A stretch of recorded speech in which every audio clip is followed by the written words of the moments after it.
Welcome to Synchronicity.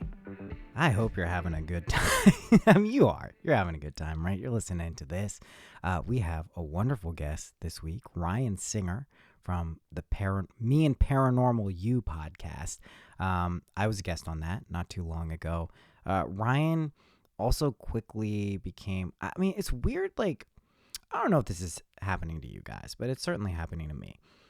More than before. This is something that has happened to me quite a bit in life, but it's really ramping up. Like, you meet someone and then you're like, oh, we're friends. Like, we're already friends. Like, I don't know how we are, but we've been friends.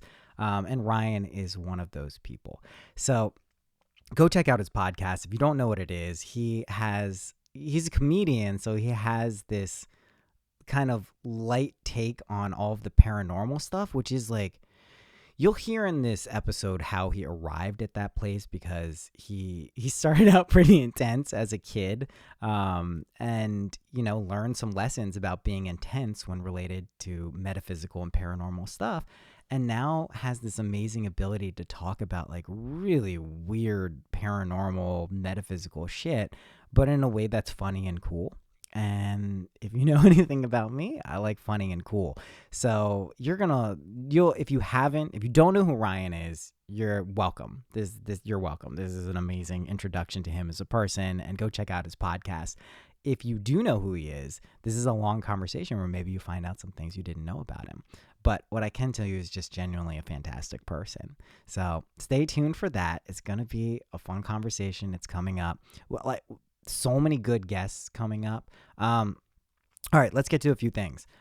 First things first, I'm going to be in LA starting January 7th. So that is happening. I'm just telling you, I don't know why, just so you're kept up to date. And when I say I'm literally talking to you.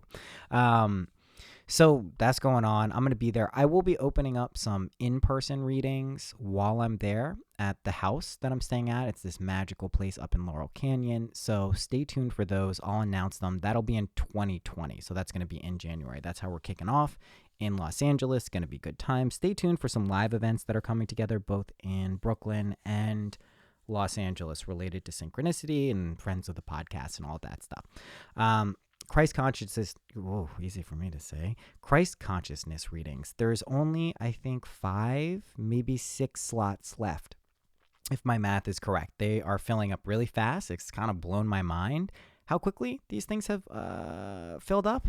It's fucking nuts. You guys are crazy, but you're so awesome. So if you want to get one of those in next week, the week of Christmas, which is going to be motherfucking crazy, do that. syncpodcast.com/readings. I'll have a link to that. So do that. I'm trying to, like, in case you can't tell, I'm trying to like run through shit like pretty quickly because it's a long episode.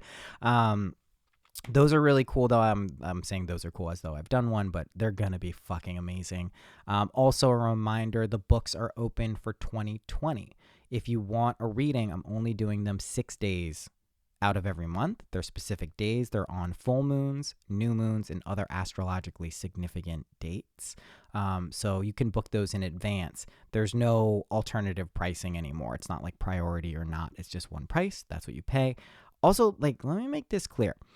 In case you haven't noticed, I keep raising my prices for readings. Now, there is the Patreon. I'll be talking more about that. So if you want a lower price tier and a collective reading, not a one-to-one, you have that option. I also do a lot of free shit, so don't give me any guff about fucking charging a lot. But I'm saying my rates will continue to go up. I am saying that. So in case you're on the fence, you're like, oh, you know what? Maybe I'll just do this later. Sure, that's fine. It's all good, but don't be surprised if in like 3 to 6 months, it's like, oh my God, Noah's an asshole. This shit's too expensive. As I get more familiar with the readings and what's actually happening and the kind of transmutation and transformative aspects of them, both for me and for, most importantly, the querent, I kind of have to charge more. Just energetically. That sounds fucking so weird and capitalistic and lame, I guess, on some levels, but it's just the fact. Like, I can't be, like, I'm, right now I have it so at 16 to 20 readings a month. I'm not going to be able to keep that up. I know that. Like, my music shit, like, it's moving, and I'm just saying, like, don't miss the boat because you're fucking waiting for something. Okay, that's it. That was a pretty fucking hard. It's aggressive, Noah. Very aggressive. Last thing, my friends at Ned, guys, Ned do CBD. Let me tell you what I do. I keep one in my car. I keep the 500. Is it 500 milligram one in my car? And if like I'm out or I was doing something, I just go on. I take some CBD when I get in my vehicle because it's just a nice thing to do. Again, I am imaginally bless every single Ned product that arrives to you. So you can say, no, how do you do that? That's bullshit. You're just trying to sell us fucking CBD. There's so much of this stuff. Sure, okay, you can think that. Give it a shot, right? I would like also for anyone who has, and I can see that you are, purchasing the Ned stuff, please confirm that when you get it, it is magically blessed, just so I can show people that like I'm not making this shit up. So if you don't know what I'm talking about, Ned is full spectrum hemp oil. They have, I like the chapstick. I like their chapstick. Let me be honest here about this. Most chapsticks, when you use them, they basically sucker you into always having to use chapstick. This shit, the CBD stuff doesn't. You put it on your lips and then you're done. You don't have to keep doing it unless you want to. And I appreciate that because I feel like there's some scam going on with chapstick, and it's like, what the fuck? Why is there always, why you gotta keep using this? You make my lips more chapped in a way. Chapstick. Weird tangent, Noah. But Ned, here's what you do. You go to helloned.com. Use the code SYNC, S-Y-N. Whoop, my mic just fell down. Use the code SYNC at checkout, and you get 15% off and the magically blessed stuff, whatever you want. That's cool. I hope the Ned guys like do weed at some point. I'm sure it's not in their business model, but I like weed. I like hemp. I like it all. It's all good stuff. That's what's going on in my neck of the woods. What does that even mean? I'm having a good time. Things are good. I know things are also crazy. Let's be clear. Shit's fucking nuts right now. I know the last episode was the karmic squeeze or the karmic purge, but yeah, that's what's going on. Now, if you can accept what's going on, you can actually ride this wave, and even though it's kind of chaotic, it's just like a little bit of turbulence. It's not so bad. Shit's okay. But I am here. I know stuff is going on. That's why I'm here. That's why I'm talking about this shit. I don't want to pretend everything is hunky-dory. I mean, everything is hunky-dory, let's be clear. But energetically, things can feel a bit rocky right now. Just brace yourself. Have perseverance. Let me pull a little card for us here. You know what? I got them right in front of me. Let's see what comes up. The sun. Oh my God. Listen, guys. If the sun is coming up, that means we can expect joy, celebration, innocence, just a wonderful generative light. It's one of the three luminaries in the tarot, right? We have the sun, the moon, and the star. So just that's a really positive thing for us to get pulled here on this episode. Also, I forgot to do the collective imagination thing last episode, and I mentioned it in the episode. We're going to do that right now. Okay, here's what's going to happen. Someone you haven't heard from in a long time, but you just haven't heard from them in a long time, is going to get in touch with you sometime over the next week. Whenever you listen to this, it could be 10 years from now you're hearing this, but it's going to happen. How does that work? Time is an illusion. So just imagine. You don't imagine the person. Remember, don't imagine the person. I've had some very validating experiences over the past few days about not imagining the person and having a fucking awesome thing happen. So just imagine someone is going to get in touch with you who you like, who you haven't heard from in a long time. That's our collective imaginal act this week. That's it. I think I've rambled on enough for this intro. Is there anything else? Rate and review, blah, blah, blibbity, blab, mailing list, blah, blah, blibbity, blab. Go subscribe to Ryan's podcast, Me and Paranormal You. Go check him out. His album is on his site. He's fucking funny and cool, right? So there's nothing wrong with that. And you're going to love this episode. Tune in to my friends. Tune in to your friends. Tune in to everyone because they're all your friend. What a fun way to introduce this episode. Without further ado, here is Ryan Singer.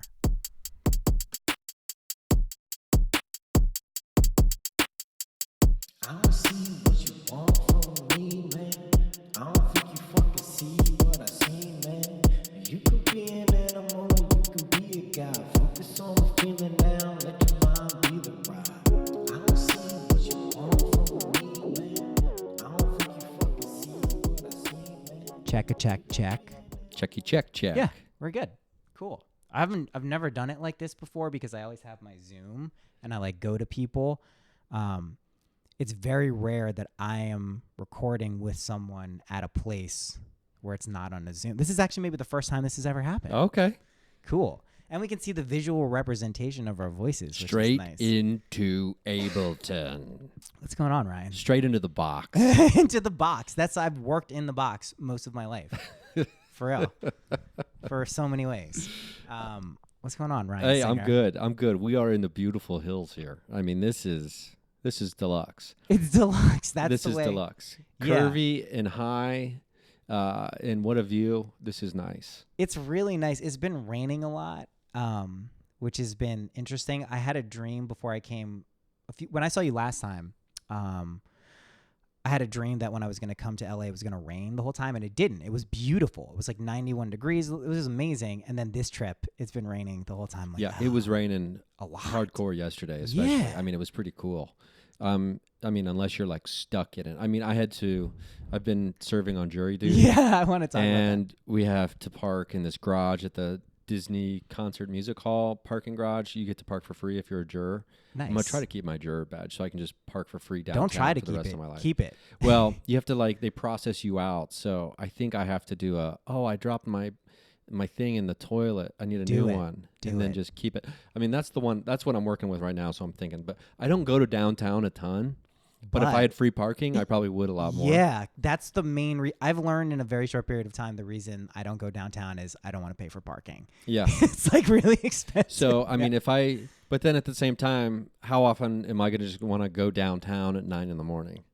Or in those hours when typical jury duty is taking place. Yeah. So, but it's interesting. I mean, we got let out early today, which was nice, which you imagined. I did. And so thanks for making that happen.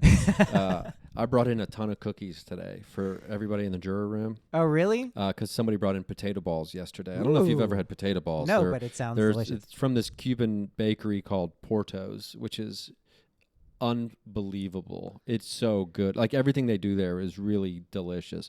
Potato balls are deep fried mashed potato balls. Oh shit. With something in the middle of them. What's the something? Sometimes it's seasoned meat.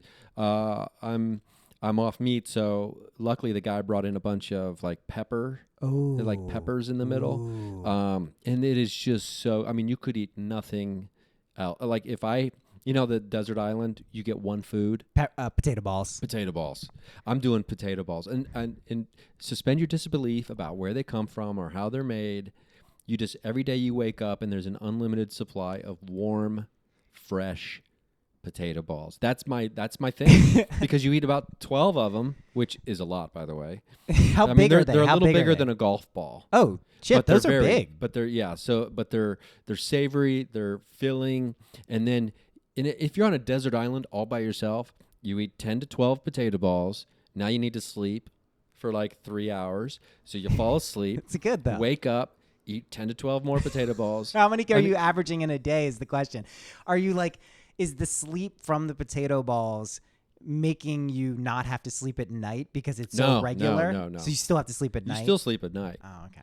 And I mean, you sleep whenever you want. I mean, there's no like, I'm just saying, there's no 9 to 5 on an island. Because doesn't Da Vinci do this? He had like this sleep. So maybe potato balls. He just slept whenever he was tired and woke up whenever he was ready to wake up. Potato balls sounds like it's giving you that shortcut. I was fascinated with the Da Vinci sleep cycle for years. Did you do it? Where I wanted to do it, and I feel like I've kind of built a life where I have a better chance at being able to pull it off. Although, because I can nap. Yeah. Now that I'm off coffee, I can nap. Yeah. And I fell asleep the other night. We were going to get together. I just unexpectedly dozed off right when I got home. I've done that a lot since I've been And then I did the same thing last night. And so then I don't sleep as much as I should because of the nap. And so then I need a nap now the next day after I wake up because I didn't sleep as much as I. But anyway, like the 8 hours, and then wake up, you're awake for 5, and then sleep for 2, and then you're up for 10, and then I'm into that. I'm into that lifestyle. I mean, to me, it just makes sense. Like in the same way that you would eat if you're actually tuned in to when you're actually hungry as opposed to like doing it for another reason, sleep should work the same way. And it wouldn't have to be that all of the time it's this regular pattern. Like sometimes, especially like I always notice it after the fact, but when there's a full moon, I'll fucking like, I won't be able to sleep. And then I'll be like, is it a full moon? And I'll look and be like, yep, it's a full moon. And last night this happened to me. I went to sleep, like 9:30, 10. I was like, I'm tired. I guess I'm going to go to sleep now. And I just did it. Woke up today super early, went to the gym. I was like, this is amazing. Like, I'm glad I did that. You already had a day. Yeah. Yeah. I need to pay more attention with like journaling about my behavior on full moon. I know the new moon. Oh, yeah. I already know the effect the new moon has on me. I'm like, you're a Cancer though, right? Yeah. You're like me. Yeah, Cancer. So I tell people that the new it's like I'm like it makes me girl crazy on my man period.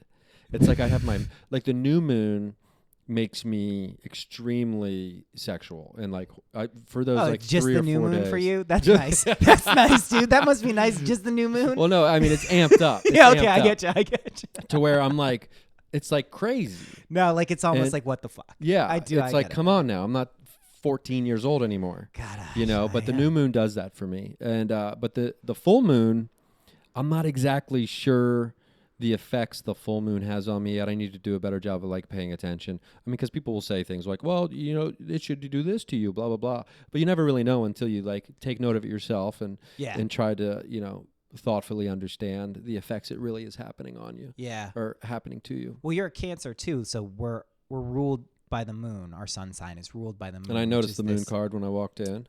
That wasn't even on purpose. Honestly, I don't know why the fuck that's upright. I don't have a conscious memory of flipping that for any particular reason last night. I actually put cards away. So I've had a few weird things happen today already. Like when I went to the gym to my locker, where I remembered the locker being, it wasn't there, but I remembered the number. So I went and found it was on the other side. And this shit doesn't happen to me. Like I usually am very good at remembering exactly where I put my stuff. You like had a flip filter on your day. Yeah. And I was like, and I look like the idiot. I'm like all sweaty in my like workout stuff. I'm like going all over the place. They're like, what is this dude doing? And like eventually it's like, I'm pretty sure it was $2.99. I'm pretty sure it was $2.99. So I eventually figured it out. But like, yeah, man, it's been a weird day where like physical things just like I can't account for that card being up like that. But yeah, the moon rules Cancers, right? So it's definitely worth tuning into. And I love the moon. I mean, the moon is, I mean, nothing short of worshiping the moon. Same. And we're Cancers. there's you have to, basically. like when I do like meditations where I want to like call on protections or call on like the superpowers, you know, to like do some real shit. You know, I always call on the moon. And one time, my buddy Kat and I, we made a homemade Ouija board over at my place. Ooh. This was a few years ago, and we used like a shot glass as the planchet, and we couldn't get anything coming through. We don't think until something weird happened. We felt like we were communicating with the moon, and that was the first time I'd ever had an experience like that, where I'm like in what I believe to be direct communication with as direct as you can get through that device with the actual moon as an entity. And we experienced lost time because we went back and, you know, because we recorded it, and then I put the, you know, memory card into the magic box, and then I realized that the file was nearly an hour or 50 minutes, and it felt like we were there for like 15 minutes maybe doing it. Yeah. And we both were just had we just couldn't believe it. We're like, there's no way we were in there for 50 minutes doing this. But indeed we were. And so ever since then, I've really taken, you know, my appreciation for the moon being more than just this rock that scientists still cannot definitively explain how it arrived. I mean, there's different theories. I get into arguments, but some people want to argue me with, well, the rock, it's been proven that the moon is like, well, no, there's competing theories about where the moon came from. And all scientists agree that the moon shouldn't be there. Oh, it makes no sense. It makes no sense. It makes no sense for so many reasons. But as a celestial body, as a kind of a metaphysical representation, it makes all of the sense. The moon, I mean, at least in the tarot, it's feminine. it's feelings, it's intuition. We see the dog and the wolf. There's two aspects of our primal nature. We see the what are the crayfish or lobster, Scorpio, rising from the waters, the intuitive waters, onto the ground. It's also what I consider kind of the basis of the intuitive heart, the feminine principles, which are very important right now. So it makes sense on a new moon you'd be charged with sexual energy because that is a feminine energy. And the two pillars. Towers. Now, the pillars are freaking me out in reality at this point because I've had a couple of readings where the pillars have been mentioned, and I very much identify with the High Priestess card. And the High Priestess card, there are two pillars, the light and the dark one, and there's some shit going on right now. Like, there's definitely some, like, I was talking about it with Jessa, but, like, it seems like a lot of these, like, scriptural and metaphorical and allegorical things are physically coming true now. Like, it's blowing my mind. Like, these things that seemed like, oh yeah, the story of Christmas or like the dawning of the age of Aquarius, it's like they're physically seeping into this world. So we're seeing these crossover effects of like dreams coming into reality, imagining something, letting it unfold. It's becoming very apparent to a lot of people, and I find it to be exciting, but I also recognize some people are like, what the fuck is going on? Like, what the fuck? I think you probably have a very interesting place in this because you've been into paranormal stuff for a long time. You're comfortable dealing with the woo, but you seem to be, at least for me, practical and grounded enough to approach it in a way where you're just not getting completely carried away with it and just going off the deep end where you're just like talking about shit that no one can understand. That depends on who you ask. And there's a spectrum, right? There's a spectrum. I mean, because we got our woo friends and we got our no friends. Yeah. I've learned some difficult lessons over the years when it comes to sharing my experiences with my no friends. Yep. And I just now started calling them that. I don't know That's why, a really good name. Yeah, it's like, my normal friends, some of them can't handle my paranormal problems. And you get the skeptical eyes, it's a very telling, it's a very distinct kind of face that people will make to you when you start sharing. Yeah. There's like a slight wrinkle of the nose and the eyes close a little bit. Like that comes anytime though, right? I found that look. I've seen it come from metaphysical people who, if you're talking about something grounded or practical, that same thing. There's an energy behind it that I don't know if specifically related to being woo, but it's like a judgmental, like, that ain't right type of thing. Yeah, I mean, I think it's an inherent defense mechanism. Yeah. About, okay, you're coming here to tear down my tower. Yes. And we all unfortunately deal with it. For sure. And I know I'm most triggered in that area when it comes to political and ideological beliefs, which I think most people can relate to. Yeah. And like I tell, the way I usually say it is I have got we all have a bonfire inside of our body, and some people just love throwing logs, right? They just like want to get you fired up. Yeah. And you can feel yourself. You can feel the heat increase, like quite literally inside of you. And it's a definite shift of your energy.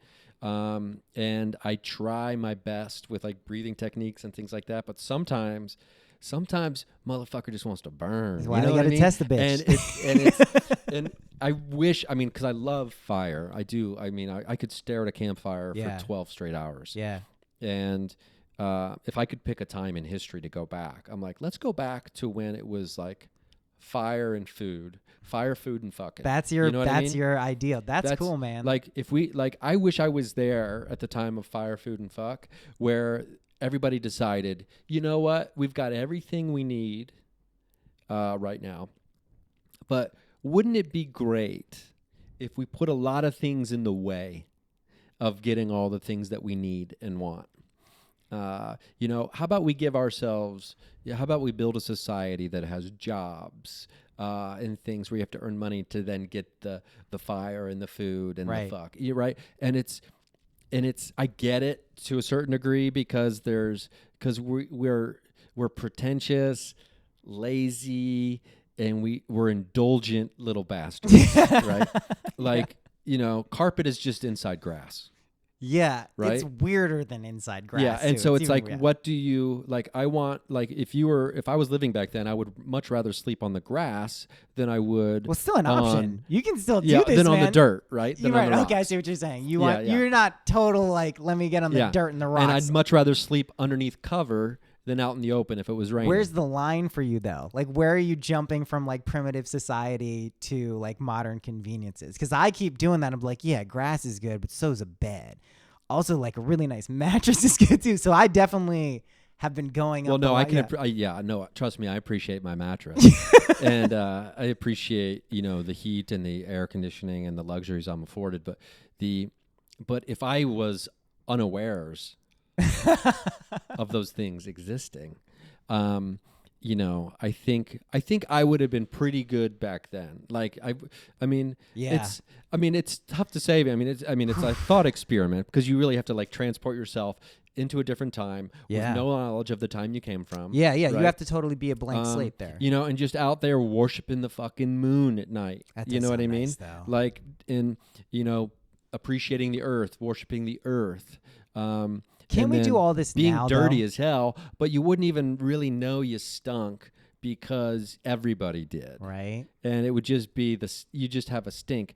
I would be the guy. I wouldn't have been the guy who was cutting the heart out of the elk or whatever we had, whatever the group hunted. I'd be the guy who was traveled with the traveling party, the hunting party. And I observed everything. And then I came back, and then and then people are preparing it and cooking it, and then we're all eating it. And then after that, I'm the guy telling the story, right? Because there were storytellers back then as well who would just travel with them, come back, and then tell the story. They were the entertainers, right? Yeah. So I wouldn't have been getting my hands bloody or dirty, but I would have been there like watching everything. And then you also wouldn't have judged it either. Yeah, You'd just be an honest observer and then storyteller. Oh man, that's awesome. So that's what you're doing now too, because we are right. Time doesn't really exist the same way, so it's like this weird collapse, and we've moved forward enough in time that like fire, food, and fucking can be your life. There's no like, it's even easier to do that. Then you had to do it. Now you can incorporate all of those things, and all of those things sound really good. It's like the Triple F Club. You got to start that, man. That shit is like, I don't know what else you really need. other than sleep. Yeah, and we've just already said, how much sleep do you really, Da Vinci? Yeah, whenever you need it. But like when they made that decision to transition from the Triple F Club into like what we now know to be, modern society, everything. Yeah. I wish I could have just been there and be like, hey, can we chill out? Can we chill out for just... Can we chill out for a couple generations? Like, we got a good thing going here. Let's not fuck it up. It did get, as things got more complex, it seems like we did or have been in the midst of losing or have lost. I think we're getting it back, but that connection to what worked back then, which if we look from like our modern side, it's like, yeah, but they had disease and it was blah, blah, blah. And it's like, oh, they didn't have dentistry. And it's like, okay, it's fine. Sure. Noted. And those things are awesome and we appreciate them now. But their world was also like, these are the people who gave us the beginnings of astrology and divination and understanding the relationship between this world that we experience here in waking life and the dream world. And when they took some substance, like, that's important. That's like pretty fucking important. I feel like right now we're just getting infused with this stuff for people who are open to it and receptive to it. I mean, you've been into weird stuff for a while, right? I mean, a couple of decades at least. Well, I mean, I've always been into weird stuff. Yeah. I always loved weird stuff. I loved rocks when I was a kid. Yeah. I had pet rocks before pet rocks were sold as pet rocks. Yeah. Which was the greatest business scam ever in the history of time. Deserve all of the money. They deserve all of the money. If someone's giving you money, take it. Yeah, I mean, for that. You deserve it. So, loved being outside. I was scared. I was frightened as a child at the drop of a hat. I had nightmares of the devil chasing me for years. Like it was to the point where my parents wouldn't even let me see a scary image in like a TV guide or something because they knew it would give me nightmares. That's why I didn't watch scary movies and still don't watch them. And like my babysitter was instructed not to let me watch the music video Thriller. Like I would well, it's kind of scary. Yeah, it's very scary, especially as a kid. And so I was terrified, very easily frightened. I thought the devil was out to get me because he knew that I was one of the next great leaders of God's army, right? Oh. I had even as a child, I love I this. had a large head. What that means to me is you were just in tune with what your actual purpose is. It's just you probably over the years attached ego and cultural judgments to that. You are, to be clear. So is everyone. Yeah. Cool, dude. All right, continue. Yeah, so that is interesting that I thought that, I was, ironically speaking, I was hell-bent on being a priest. Yeah. And I had the mass memorized by the time I was raised Catholic school for 12 years, so it kind of all funneled into that ideology, right? And my grandma was very into prophecy and things like that, and especially modern day prophecies with people receiving visions like the children in Medjugorje. She made a trip over to Medjugorje. All church, Christian-based stuff. All Catholic-based stuff for the most part. Virgin Mary centric. Awesome. And there's tales of people going over to Medjugorje with a wooden rosary and coming back and it has turned gold. Yeah, for sure. Things like that. Yeah. And so I was into all that, like end times, Jesus is coming back, this kind of thing. Like she would tell me stories about, there was a diary found in an archaeological excavation of an old nun's diary from like the 13th century, and in it said it prophesies these things about the end times, and these are the correlations to what's happening right now. Right. So this is playing out. Right. And then, so I was like on board. Yeah. I'd go to school because she lived on a farm with my grandpa. And during the summertime, we'd get dropped off out there, not for the entire summer, but, for long periods of time for my parents to be like, go to the farm. Like how long? Like weeks at a time. Oh, weeks. Okay. Yeah. That's and a long time. Work, you're there. You're in a different place. Yeah, we're in a different place. So, very pastoral. And it was, so, we'd have to wake up and, I'd have to collect the eggs out of the chicken coop for breakfast. We'd do farm stuff. Cool. We'd have to work on the farm. Did you like it? Yeah, I did. I didn't love to waking up. Even as a kid, I wanted to just kind of sleep, and sleep in and stay up late. But then she would like read the Bible to us before bed, and like we'd go to church constantly because she was one of these people who went to church every day. She was a living saint. People can say what they want about the Catholic Church, and it's deserved. But, there are people who subscribe to like the idea of it and what it really means. And it's beautiful. Yeah. And I was very lucky in that way. All four of my grandparents were pretty much living saints. But yeah, and I would just get my head filled with all this stuff, right? And all these prophecies. And, she was very encouraging of me. And so I'd go to school once summer break was over. And you'd be like, here's what's going to happen on New Year's Eve. Yeah. The Virgin Mary is going to appear over New York City. How and old it's a are sign you? of a How coming old are great punishment. I was like 8, 9 years old. I wanted to be friends with you, and everybody was like, what the fuck? I called myself. I didn't really have a lot of friends. I can really only think of maybe a couple friends I had. And it's because our parents were buddies. And I called myself the Peacemaker. I gave myself that nickname. I was the Peacemaker. I'd run around school, and if people were fighting on recess, the Peacemaker would show up and try to break it up. Nice. And I looked like a weirdo too. Like, my mom wouldn't let me cut my afro as a kid, and why not? Because she just wanted, because she's like loved my hair. Yeah, and I hated it. And the reason I hated it is because I couldn't go anywhere without like older women, like old women, like just coming up and like touching my hair and grabbing my hair and like wanting to like give me attention for my hair. And so I wore a winter hat all year round. Oh, you were one of those kids. All year round. The reason why they're wearing covering the thing up the all mop. Covering up the mop. And I loved those winter snow boots, those puffy ones. Sure. So I just wore those all the time. So there's this kid running around in winter snow boots and a ski cap, just like breaking up fights, calling himself the peacemaker. And prophesizing. Talking about the great punishment and how an earthquake's going to happen if enough people don't repent and ask for forgiveness and, start loving each other. And then during every mass on Friday morning, we'd go to mass every Friday morning in school. I'd be performing the mass. I'd get in trouble because the sisters would be like, "You're mocking the ceremony." And I'm like, "I don't think you understand who you're talking to." Yeah, no.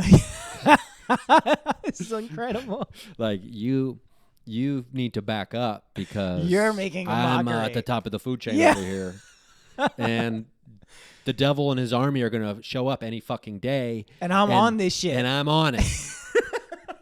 And I'm going to be at the front lines. And guess who I might just leave behind? So it's like, don't fuck with me. Yeah, sister. so don't fuck with me. And I would literally get detention for it because they didn't understand. Shit. That's so amazing. And part of it was also that even as a child, I understood the necessity of charisma when it came to being a performer.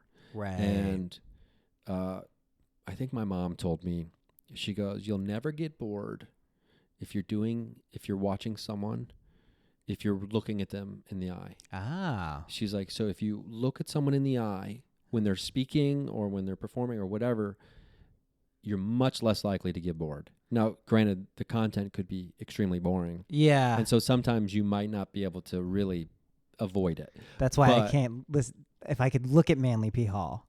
Yes. If I could just get you to look at Manly P. Hall. I could just look at Manly P. Hall. I'd convert you. Yeah. And so I understood that from like the audience and the performance. The dynamic that's going on there. Yeah. And there was also a thing she taught me as a kid was that someone can't lie to you if they're looking you in the eye. And so I used that to my advantage to lie to her a lot. Because people can do because that. I would look her in the eye and tell her I wasn't smoking cigarettes when I was 11 years old or 12 years old. Or do you think she believed it?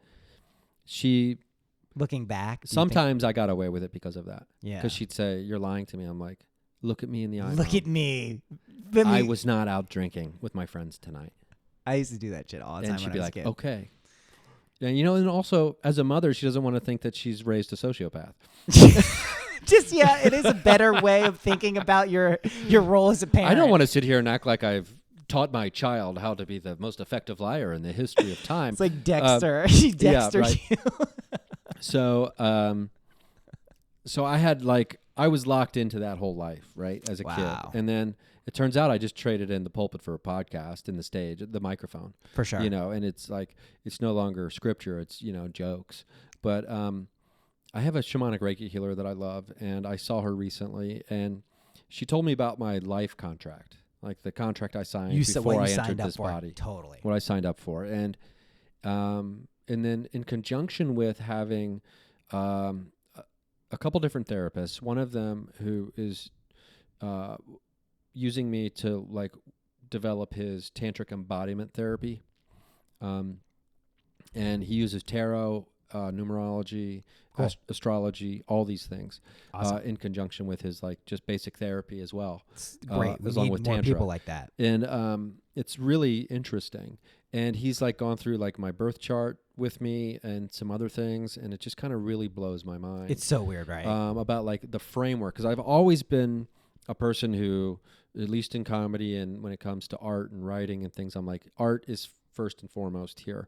What do I truly want to make? What do I truly want to create? That is the most important thing. I'm not going to be a prisoner to my own success and be trapped by having to create and replicate garbage stuff, right? Yeah. Because we all know people who are prisoners to their own success. Gilded cage. Yes. Yep. And now they feel like to keep the machine going. Yeah. And in the roof over their head, Pump they have it to out. keep doing the shit that they hate. And I was like, you know what? I'll take the longer road. I'll take the longer road and see where that leads me. Oh. And if nothing else, it'll be an exciting journey. And so I've always loved that. But I've never really thought about, why was I that guy? Why was I the guy that was so hell-bent on sticking to that? And to this day, I mean, I've been doing stand-up comedy for 17 years. Yeah. I'm not nearly as well known as, peers. I thought I would be at this point when I was young. that doesn't matter to But me. you still have faith. It's very evident that is you are still doing the things which shows that faith is there, and faith is tested. But I'm just saying, man, I know for a lot of people, the things that they were imagining for themselves back then when they started doing these things, they're starting to happen right now. Yeah. And things are conspiring to make those things happen. And the only thing that matters is if people believe that that's actually what's happening. Seems to be the only qualifier. Some people like don't even totally believe it and they just get boons anyway. But yeah, man, I mean, you're still doing it. You're still. No, I'm right where I'm supposed to be because that's where I am. Yeah. And I wouldn't have it any other way, really. Of course not. And I mean, my life has been ridiculous. And like, if you told 12-year-old Ryan that 43-year-old Ryan would have all these experiences, I mean, ranging from the wildest and weirdest and craziest and in all different, in many different areas, the paranormal, sexual, all kinds of things, I would just be like, what am I? Yeah. Who is that guy? Yeah, what the fuck? Who is that guy?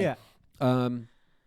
And I would be like, sign me up, dude. Yeah, man. Sign me up. And I am fascinated. You kind of touched on it. One of the things I'm most fascinated by is, and I think the more I think about it lately, especially like talking about imagining your future and, these, I feel like there's pockets and periods where there's, okay, there's something very important I need to learn.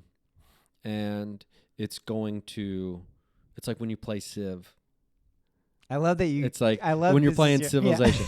Sid Meier's. It's like, you know what? I want to have, an encampment or barracks in every one of my cities because the Romans are right there. Yeah, and they always sneak attack. So I have to get all this built right now. And then, a little bit later, as you're working toward all that, you realize, oh man, I need to build some settlers. I need more cities. So you're okay. I'm going to pause the end game because I really need something right now, and I'm aware of it, and there's just no running from it. Yeah. And I feel like that's the way it is in life. Yes. Because I was super fascinated with, and have been for years. How does one act when faced with? Okay. Let's just confirm. Adversity. That's a good place for it to. Yeah, right. It's good. We're good. So I think it was in conjunction with reading this book called The Lucifer Effect by Dr. Philip Zimbardo. He was the one who did the Stanford prison experiment. Oh, cool. And he talks a lot about systems and the effect a system will have on the people living inside of the system. Or participating in the system. And whether people realize it or not, there are all kinds of layers of systems we're inside of. Like we're currently inside the system of the United States, which is inside, and then we're also in California system, and we're also in Los Angeles' system right now. Yeah. I'm in the comedy system of Los There's Angeles, which is much different than the comedy system of the Midwest or of New York City.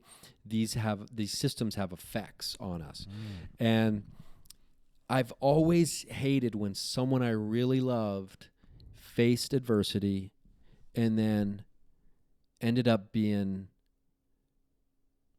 We're good. like a piece of shit. Yeah. They behaved like a piece of shit when adversity came, I should say. Right. Not that they are a piece of shit, but because anybody can be a good winner, right? Like it's easy to be like, everything's great, life is beautiful, this is where I'm supposed to be because this is where I am. It's easy to be that way when everything is looking like cherries, right? But for the people and the best example I can give is if people follow professional football at all, a few years ago, the Carolina Panthers were the best team in football. Yeah. And they almost went undefeated, it seemed like. They were going to go undefeated. And Cam Newton was having the time of his life, and everybody loved Cam Newton, and some people were like, well, he celebrates too much. He's like, hey man, we're enjoying this. Like, and I was on board with them. I was like, don't tell someone they can't enjoy what they've worked their entire life to have come to be, and it's coming to be, and they're enjoying it. Good. And then they lose the Super Bowl, and he walks out of his press conference and I think under 30 seconds post Super Bowl as the quarterback of the losing team. And the sorest of all losers. Yeah. Which was a complete opposite of what he was all season long. When things were good. When things were good. Yeah. And so you can really tell what a person is made of and what they believe in when they're faced with adversity. And especially, even more than that, and I've always loved to take things too far. I don't have boundaries. I don't have limitations. Yeah, fuck boundaries. Yeah. So I'm like, how would I behave? What type of person would I be if I was under a prolonged period of adversity and struggle? Who would I be? Yeah. And, cut to 17 years later in stand-up comedy, and I think I know who I am. Now you do. Yeah. And so I've learned that now, I believe. I mean, I still have work to do and things to work on, but I understand that, because it's very easy in stand-up comedy or any other profession to become embittered, and that all comes from like a sense of entitlement. Like, well, I should have that. Why does that piece of shit have that? Right. I'm better than that I used to do shit. this, and it's judgy, and it binds you to that energy. Yeah, it sucks. It's negative energy, and it just, and now the people you end up hating and talking shit about all the time, you have to see constantly. Can you imagine? And then be around, because the universe is like, well, you're talking about this person a lot. You must want them in your life. And so here you go. Here's more of that person. Oh, shit. I never right? And so it's like, that's why I try my best not to talk shit. And my Reiki healer told me, she's like, you can't. She's like, it's in your you cannot talk badly about anybody. She's like, that's part of your deal. Oh, well, you can, but it'll fucking come back and smack you in the face. Yeah, for sure. And she said, I guess what I was getting to before we went on this tangent was, she told me my life contract was to build a bridge between the physical and the spiritual world. Oh, that's why we're friends. Okay. Right. And that's what I've basically been doing with my stand-up comedy, especially the last 5-6 years. Right. It's been slowly but surely going woo, right? And going weirder. I was always weird. I was always told I was so weird, and people would always say, you're crazy. Things like that in my stand-up. Yeah. And I always knew that the stand-up I was doing wasn't built for the box of entertainment, right? Right. That I wanted to do. And they're like, well, you need to do this so you can you can have a TV set. Right. You need to do this so you can be marketable and, build your brand and all these other kinds of things. And I'm always like, I'm going to do the stand-up comedy I want to do, and sooner or later, the world will discover it. Yeah. And by that time they do, guess who's going to be having done it for a long time? And put in the work. And put in the work. And I'm not going to be a paper dragon. Right. You know what I mean? Right. So if that's or paper dragon or paper fighter or paper tiger, I think, yeah. I mean, I was born in the year of the dragon, so everything's dragons. Everything's dragon. Just gotta for slay me. those dragons. It's a house of dragons. No, that's a house of cards. No, so I realized this soul contract, building a bridge between the physical and the spiritual, and also I'm not supposed to pick a side. Yeah. It's what I've been told. Like, my contract was, I don't pick sides. I just build a bridge from the physical to the spiritual. And, the podcast I've been doing for almost 6 years, that's what really, really supercharged and changed my life, because my comedy changed, because I went from someone who was really interested in paranormal stuff and loved that kind of stuff. Yeah. To now a person who was researching it. Right. You gave yourself that feeling of doing legitimate research. I'm, reading books constantly or researching things on the internet. And then that inevitably will lead, and people who are listening to this probably already know this, but when you love something and then you dedicate yourself to learning about that thing, that will inevitably, regardless of what it is, lead you to doing that thing. Yeah, it's impossible for it not to. So now that led to me doing paranormal investigations. So now I go out and I investigate. So it's like, when I used to be like an armchair quarterback of the paranormal and like just love sitting there and watching it and consuming it, and then I started researching it. Now I'm actively doing you're it. A player. And that, as a result of that, being active and taking action, it bled into my stand-up comedy, because stand-up comedy for me is still the number one thing I love, I believe. If my identity changes at some point in the future that I Yeah, ascribe that's to fine. myself, that's fine. I don't care.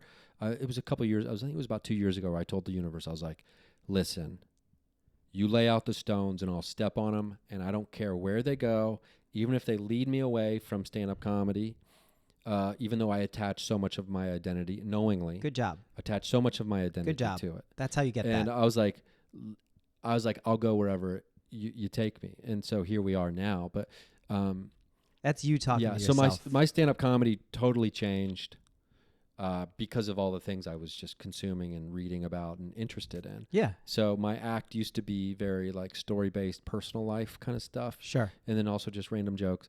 And now it's, my last album, which came out just over a year ago, which is free, by the way, on my website if people want it. It's Yeah. called Free Love. It's, the track listings are like Bigfoot, crystals, magic, talk to your water, singularity. Amazing. So it's all outside, quote unquote, outside the box of what like mainstream is. But mainstream's waking up to this stuff. That's what I'm And saying. 5 years from now, that album's going to be like, oh, these are topics every comedian's doing, right? Yeah, but by then you'll be way ahead of the game in the good way. I'll be on to instead something of else. So I'll be yeah, on to something else. yeah, man, like all this shit adds up so well. I want to point out that when you're talking to the universe, it's always you talking to you. That's the most important thing. So like a lot of people can get like I use the Neville Goddard test. Mine's a little harsher than his, but he would go to people. He'd say, if I say God, and what do you think of? And he says, if you think of anything outside of you, you failed the test. And so what I've realized is if I say God, Buddha, Krishna, Jesus, the universe, other people, if I think of anyone outside of me, really from an energetic standpoint, I'm wrong. So when I start thinking of the universe, I think of it as myself. So that's really the process there. It's not that there isn't a divine being, but it starts within us. We project it from out within, make it real. Because we're part of it. Because we are it. We Yeah, are literally we are it. We can't even be close to it because closeness implies distance. It's not even, you can't even be close. You can't even be close. You literally are it. You're an individuated fragment of the consciousness, and that's why we have these individual identities, which is awesome, by the way. But quite literally, we are it. So when people go into those holy states, whatever modality they use, speaking to the universe, what's trippy is what you realize is you did a very advanced level thing. You accepted the outcome. You said, I really want this. I really love this. I really want to be doing this. But if I'm not meant to do it, I'm okay with that. All that really is energetically is you chilling out about the outcome, but still planting the seed of what you really want. So you give it to yourself. It is literally delivered unto you. Like you prepared that mansion for yourself and then you enter in it, right? My house has many mansions. So that's pretty fucking awesome, man. And that reminds me of what's the phrase? If you stand too close to the forest, you don't see the trees. Is that it, or is it? If you don't? I always fuck this one up too. I can't get it right. You can't see the forest for the trees. Oh yeah. So if you're standing too close to the trees, you can't see the forest. It's basically like if you're paying attention just to the individual trees, you can't see the bird's eye view that you're in a forest. And I guess which is, I think, what we're talking about here is like. What you can't see the forest for the trees, right? But what you need to really realize is we are the trees. Yeah, we are the forest. We're the whole thing. It's the whole. I love using I love it for many reasons, but the Rastafarians, and I didn't know this. I've been to Jamaica like 3 or 4 times, and they're I and I. You hear it in the reggae songs, I and I. I don't know what the fuck. I really didn't know anything about Rastafarianism except the dreadlocks and the weed smoking.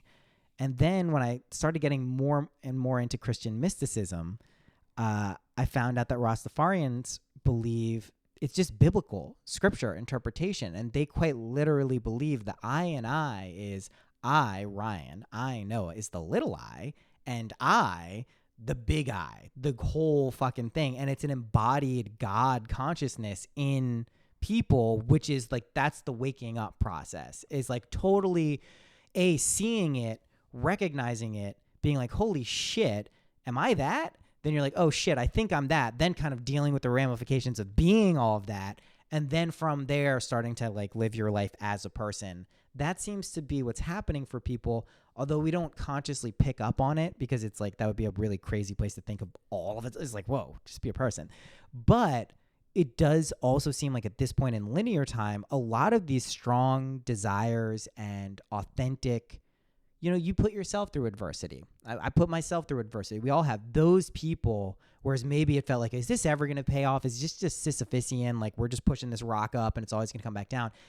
Shit has turned a corner so clearly for the people who have put in the work and like went through this shit. Like you're talking about sharing too much. This happened to me 17 something years ago where I got so many downloads at once, which is now an accepted term, especially in Los Angeles. But I was just getting so many cosmic downloads as like a 19, 20-year-old.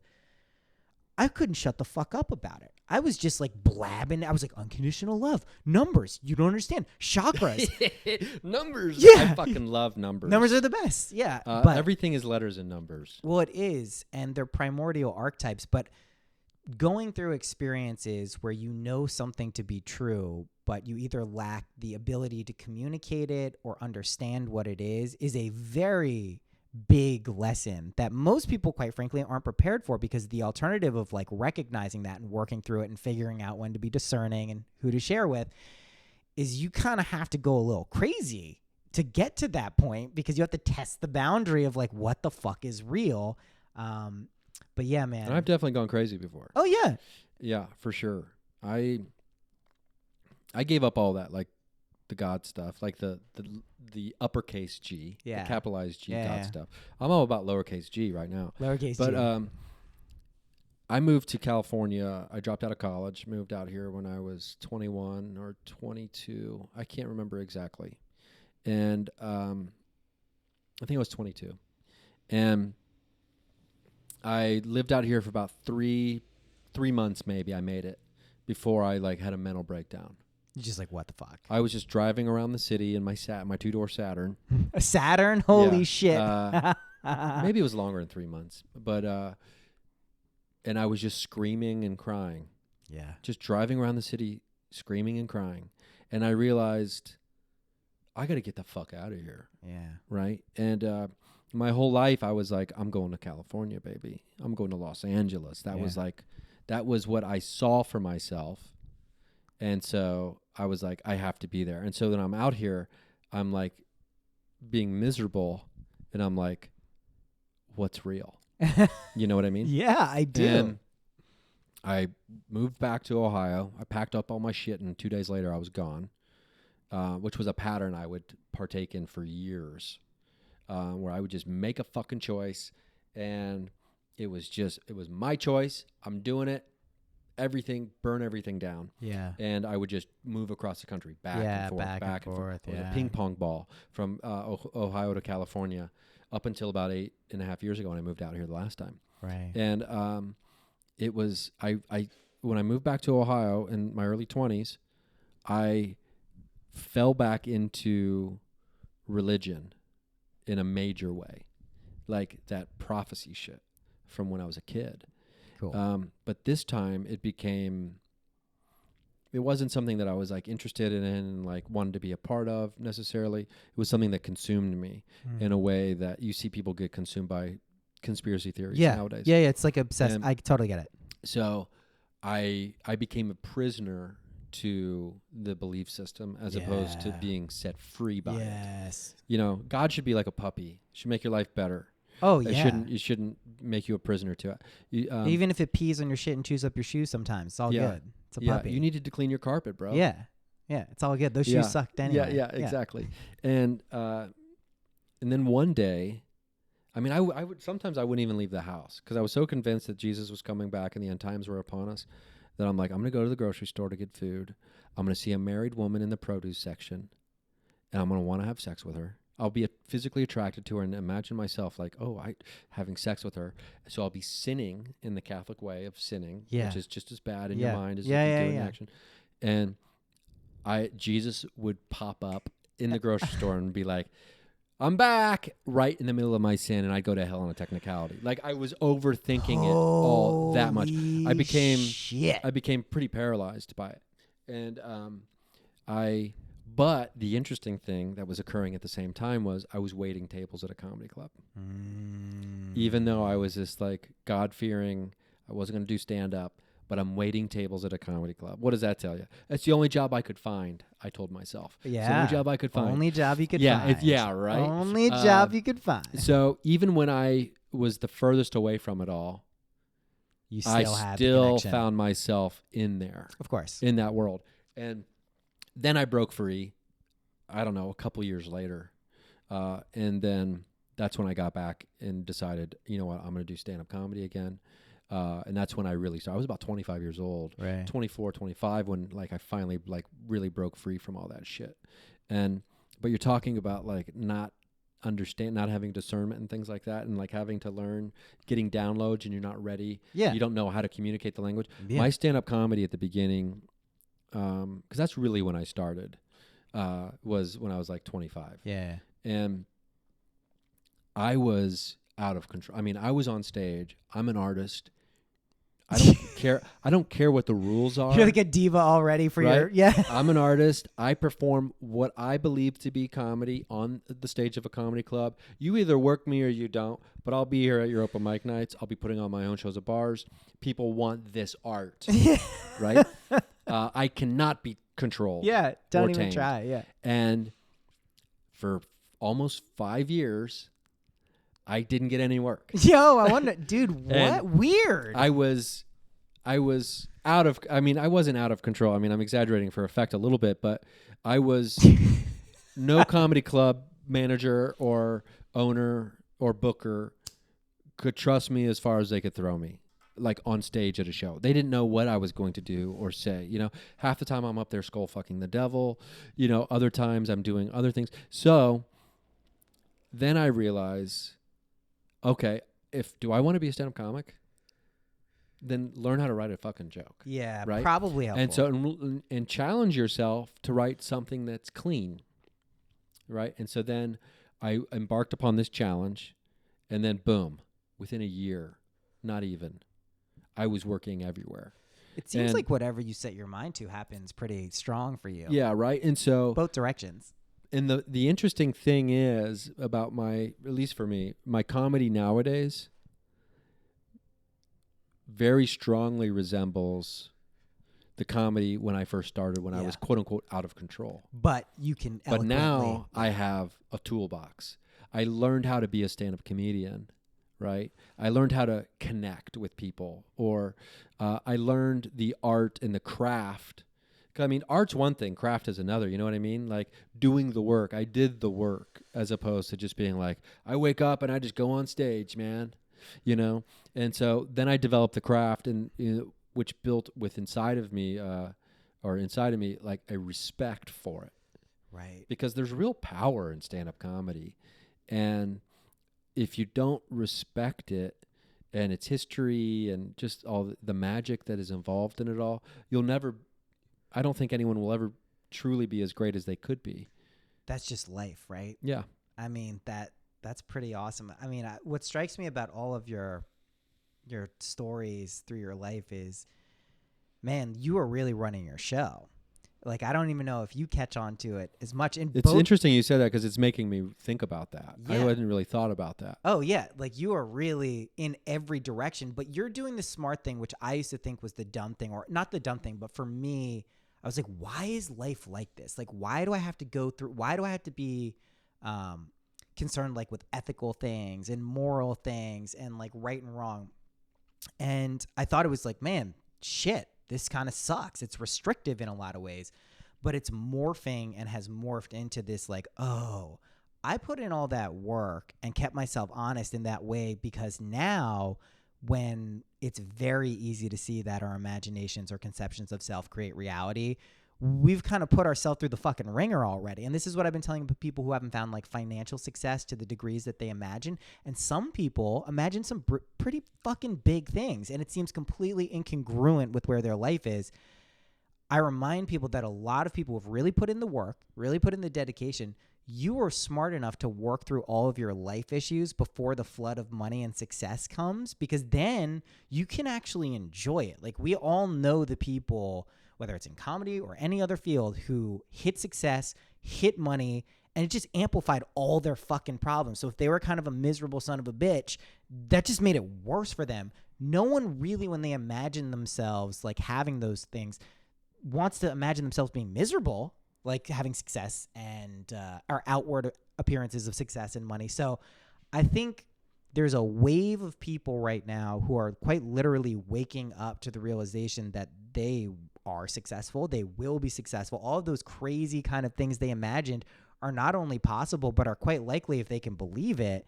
And if you put yourself through this shit, like, good for you. You did it at the right time. So, yeah. Yeah, I would have spun off the globe. Yeah. You know, if I would have gotten, you know, very sudden success, which happens randomly to people. Seemingly. I really don't know who I'd be right now. But I can assure you of this. If I owned a house up in the Hollywood Hills and had like 3 cars and had all kinds of money, when I was 26 years old. Yeah, right after you decided to do comedy. And from the perspective of your art is your art, that launched you to imagine. Yeah. I'd be the guy who like shows up to work on a project like whenever he wants. You know who you'd be, dude? You'd be Cam Newton. You'd be fucking you'd be riding high as long as everything was fucking great and people were sucking your dick and loving your shit. The first time somebody like gave me a negative review on something or critiqued me, I would blow up. Yeah. I would blow up because I'd blow up on the outside because on the inside I was crumbling. Yeah. I'm telling you, man, people see it as a curse until they realize it's a blessing because, you know, you do see, and not to say that anyone who's achieved success and money before now, like there are so many great examples of people who just have done wonderful things with their lives. And we see that and want to emulate it sometimes before we understand what it takes to like have that show up in your life. And it does take the conviction and faith and kind of like stability. And the bridge building thing you said to me, I mean, I've been saying this, you know, for Mind Pod Network and a lot of the stuff I've done. This is bridge building. It is quite literally in every possible way building bridges intergenerationally, culturally, metaphysically, spiritual to physical. Like that, there's a clear subset of people who understand the way the world kind of used to work, where it was like, this is how everything works. And now it's like, hey, this is kind of how this new world. It's like you imagine some shit and it comes in. There needs to be the people who have a perspective on both of those things and can actually communicate in a way that doesn't sound like too woo or too fucking stuck in some shit.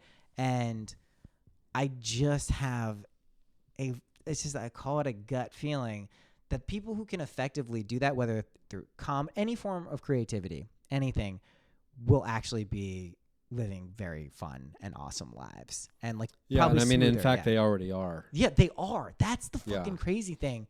But even to a degree where it's like, whoa, I didn't even know that things could be like, this is a good example.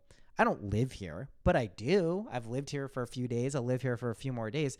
This is fucking nuts. Like, this is nuts to me. And it's like, did I pay a little bit of money to do this for 2 weeks? But yeah, I've also come out with like a ton of fucking art and creativity shit that like, if someone was like, hey, do you want a studio for this much money for 2 weeks so you can get like all of your dream stuff done? I'd be like, yeah, fuck yeah.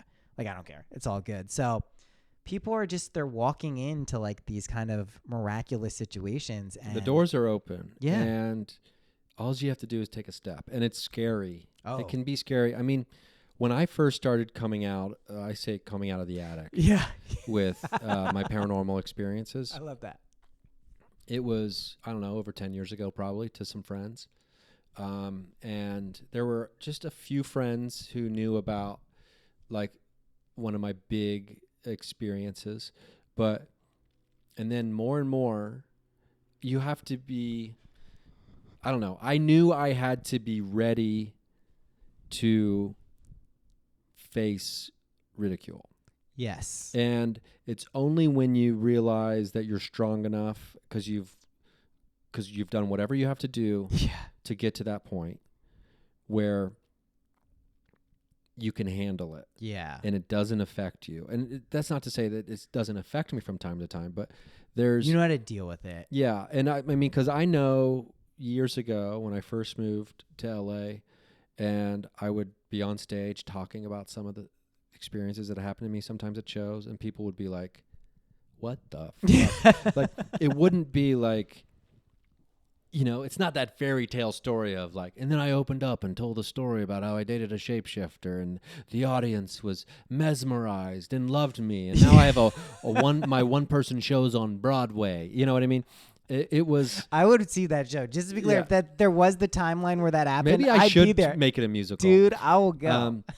I need someone to do the music for me. I can do music. I honestly, that sounds really good. But like, the reality of it was that people who I would meet or people who I'd become maybe a little bit close with would tell me things like, well, everyone thinks you're fucking crazy. Yeah. Right? And I'd be like, what are you talking? Because, I don't feel crazy. I'm not crazy. And, isn't it a weird sensation when right. people keep saying it to you, and then you finally eventually find people who also have had that said to them, and Yes. you're like, oh, you're not crazy either, but people tell you that? Great. Yeah. And, and if anybody is wondering what this is, all you have to do is go on a message board, post your opinion about something, and people will tell you you're crazy. I mean, that's the amplified version of it nowadays in the last handful of years. Yeah. But so I'm walking around Los Angeles like 6-7 years ago. Been here maybe a year, on the road half the time. So I'm not even here that much. Yeah.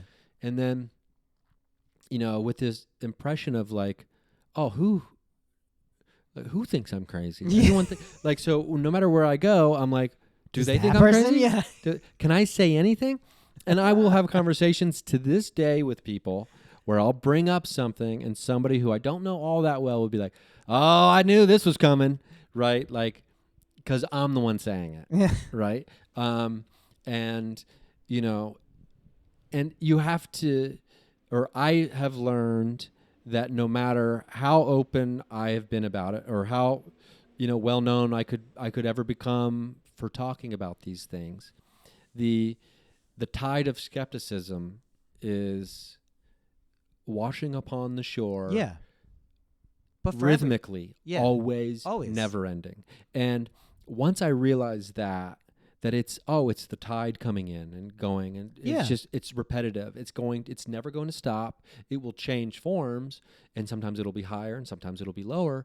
And every once in a while it'll wash something up without even realizing it, that I'm like, look at that fucking piece of beautiful thing. Yeah. That this person didn't even realize they were washing up on my shore. Right. What a gift that was. Yeah.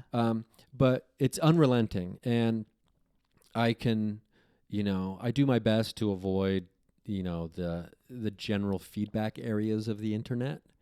But when you post stuff, sometimes it's difficult to avoid that.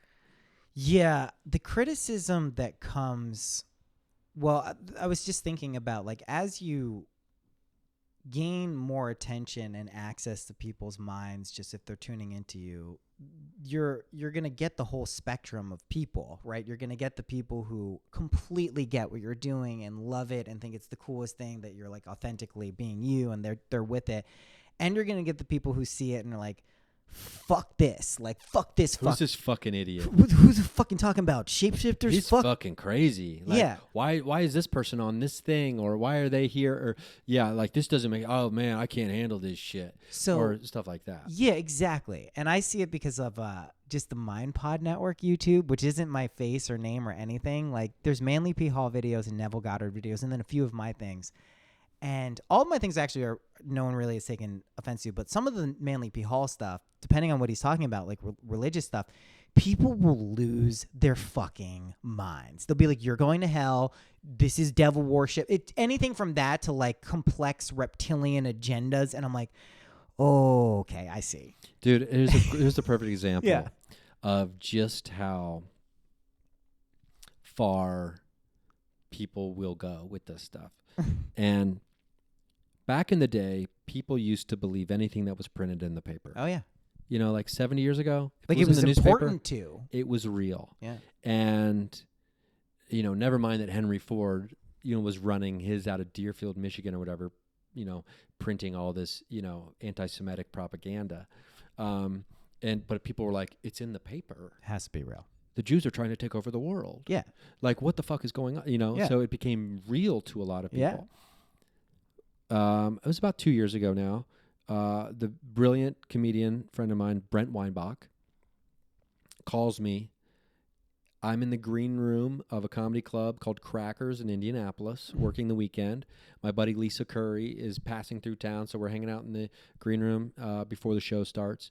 And I'm having a conversation with her about how I think I would volunteer to be the first man to birth a baby through his ass. Right? It's like we're having a ridiculous conversation like that, right? And my phone rings, and it's Brent Weinbach. I answer, and he goes, I've got this crazy video idea I want you to be a part of. I think you'd be perfect for it. I was like, what is it? It's called the world's first man birth video. And I was like, are you fucking kidding me? What's going on? I was just talking about giving birth out of my asshole as the first man ever. And he goes, oh, my God, it's so weird because this video I want to make is you giving birth of a baby through your dick. So we make this video for the Comedy Central show Problematic, which was hosted by Moshe Kasher. Yeah. A great concept for a show.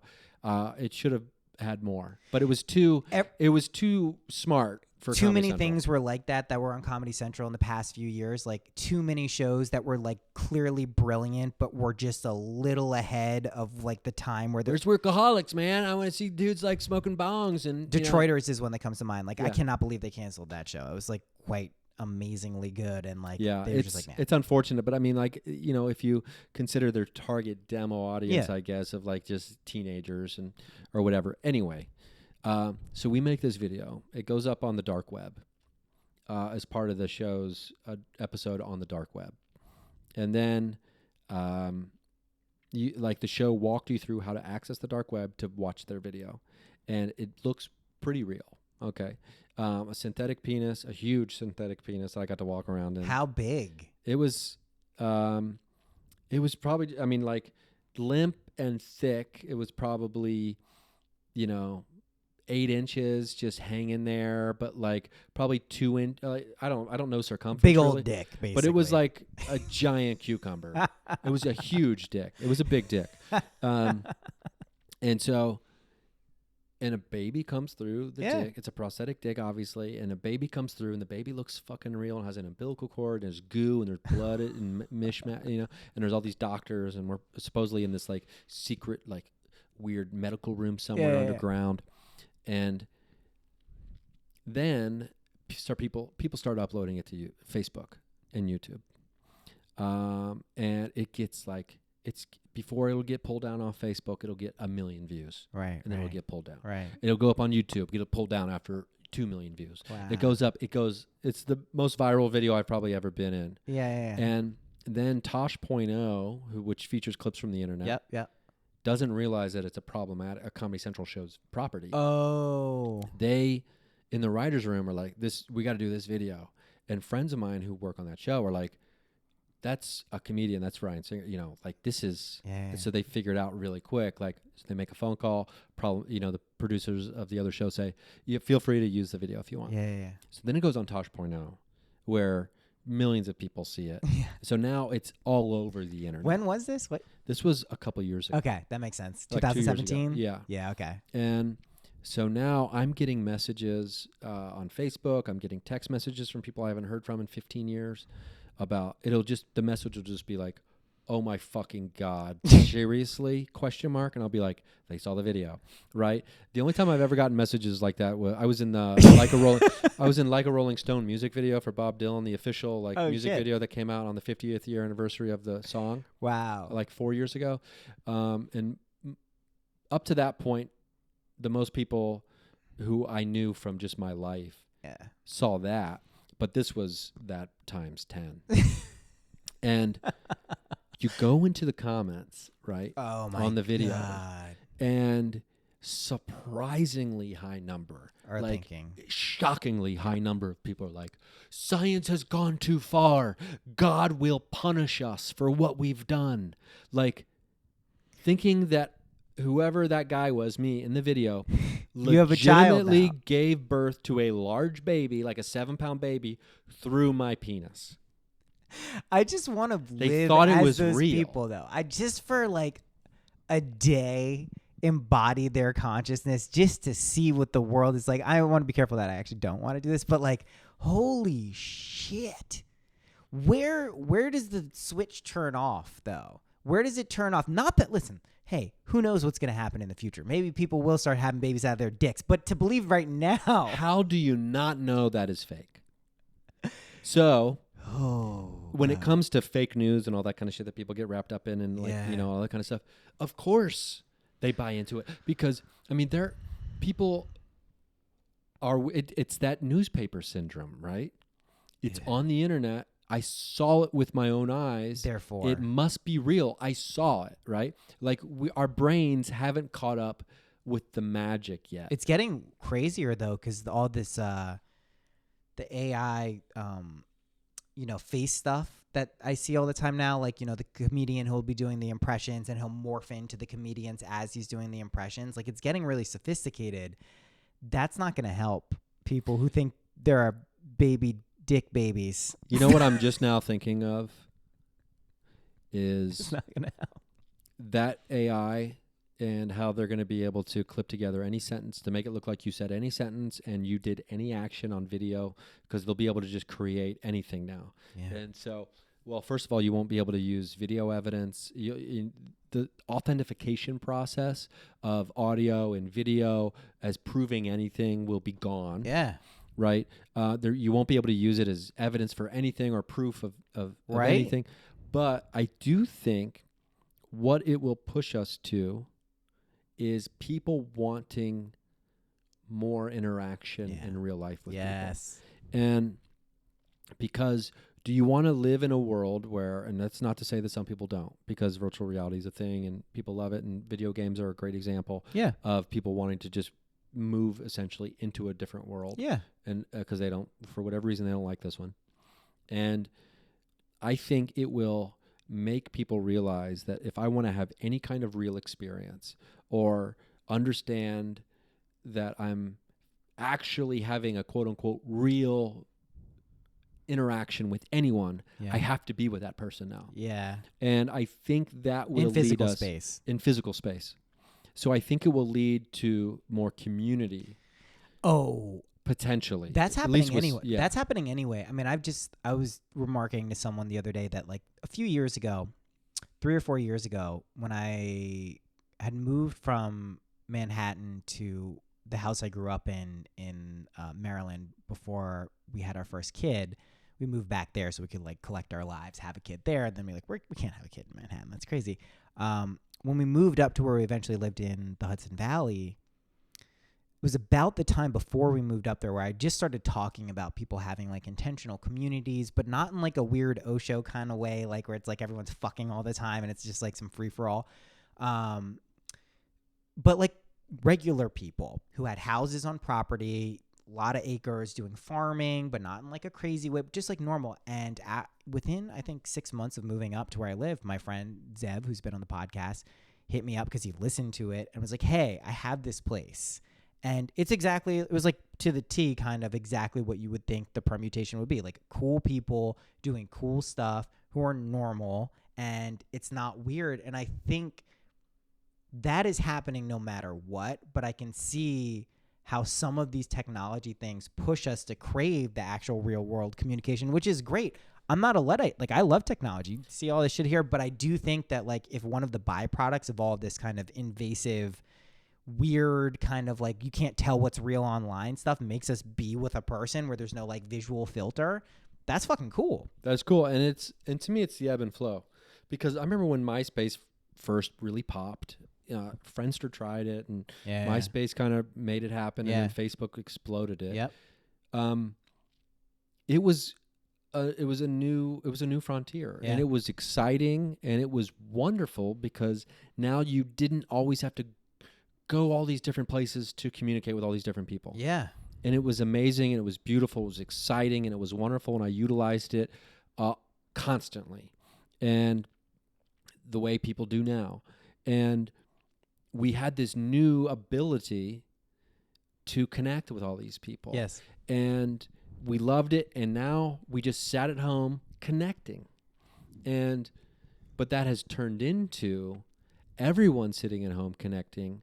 But now with this new addition of like not being able to tell what's real and whether it's a person or not, is now going to be driving people back into physical space connecting. Well, I think that's great because that's my favorite thing I'm realizing is the ability to be in physical space with people. And I also love the ability to communicate through like a podcast and videos. It's the combination of those two things that seems to be like the sweet spot right now. And it's just like, I think people who are really like having a good time are the ones who feel comfortable authentically expressing themselves because they don't have to like put up this like magical filter for Instagram. Like, all right, let me pose in my thing. Let me get ready all the time. It's like, there can be a little degree of that, but it's like, basically you're just being you. That's what you know from doing a podcast. That's why one of the coolest things about podcasts for me, for people who do them is if you are just talking to people as your main thing, because there's a lot of ways to do these, but you learn pretty quickly that this is just you.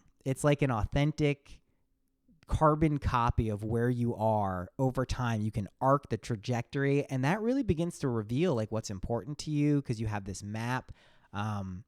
It's pretty nuts. And I mean, it's also awesome that you chose to have that be the outlet for your paranormal and kind of more woo stuff, because I'm sure you've experienced this. If you repress that, if you overly express it when you're a kid and can't say what's going on, you're going to freak people out. But on the converse, if you suppress it because it doesn't fit in with, you know, what you think is real or what other people think is real, more importantly, that shit does not lead to good results. It always pops out at the worst times, too. It'll always show back up. Yeah.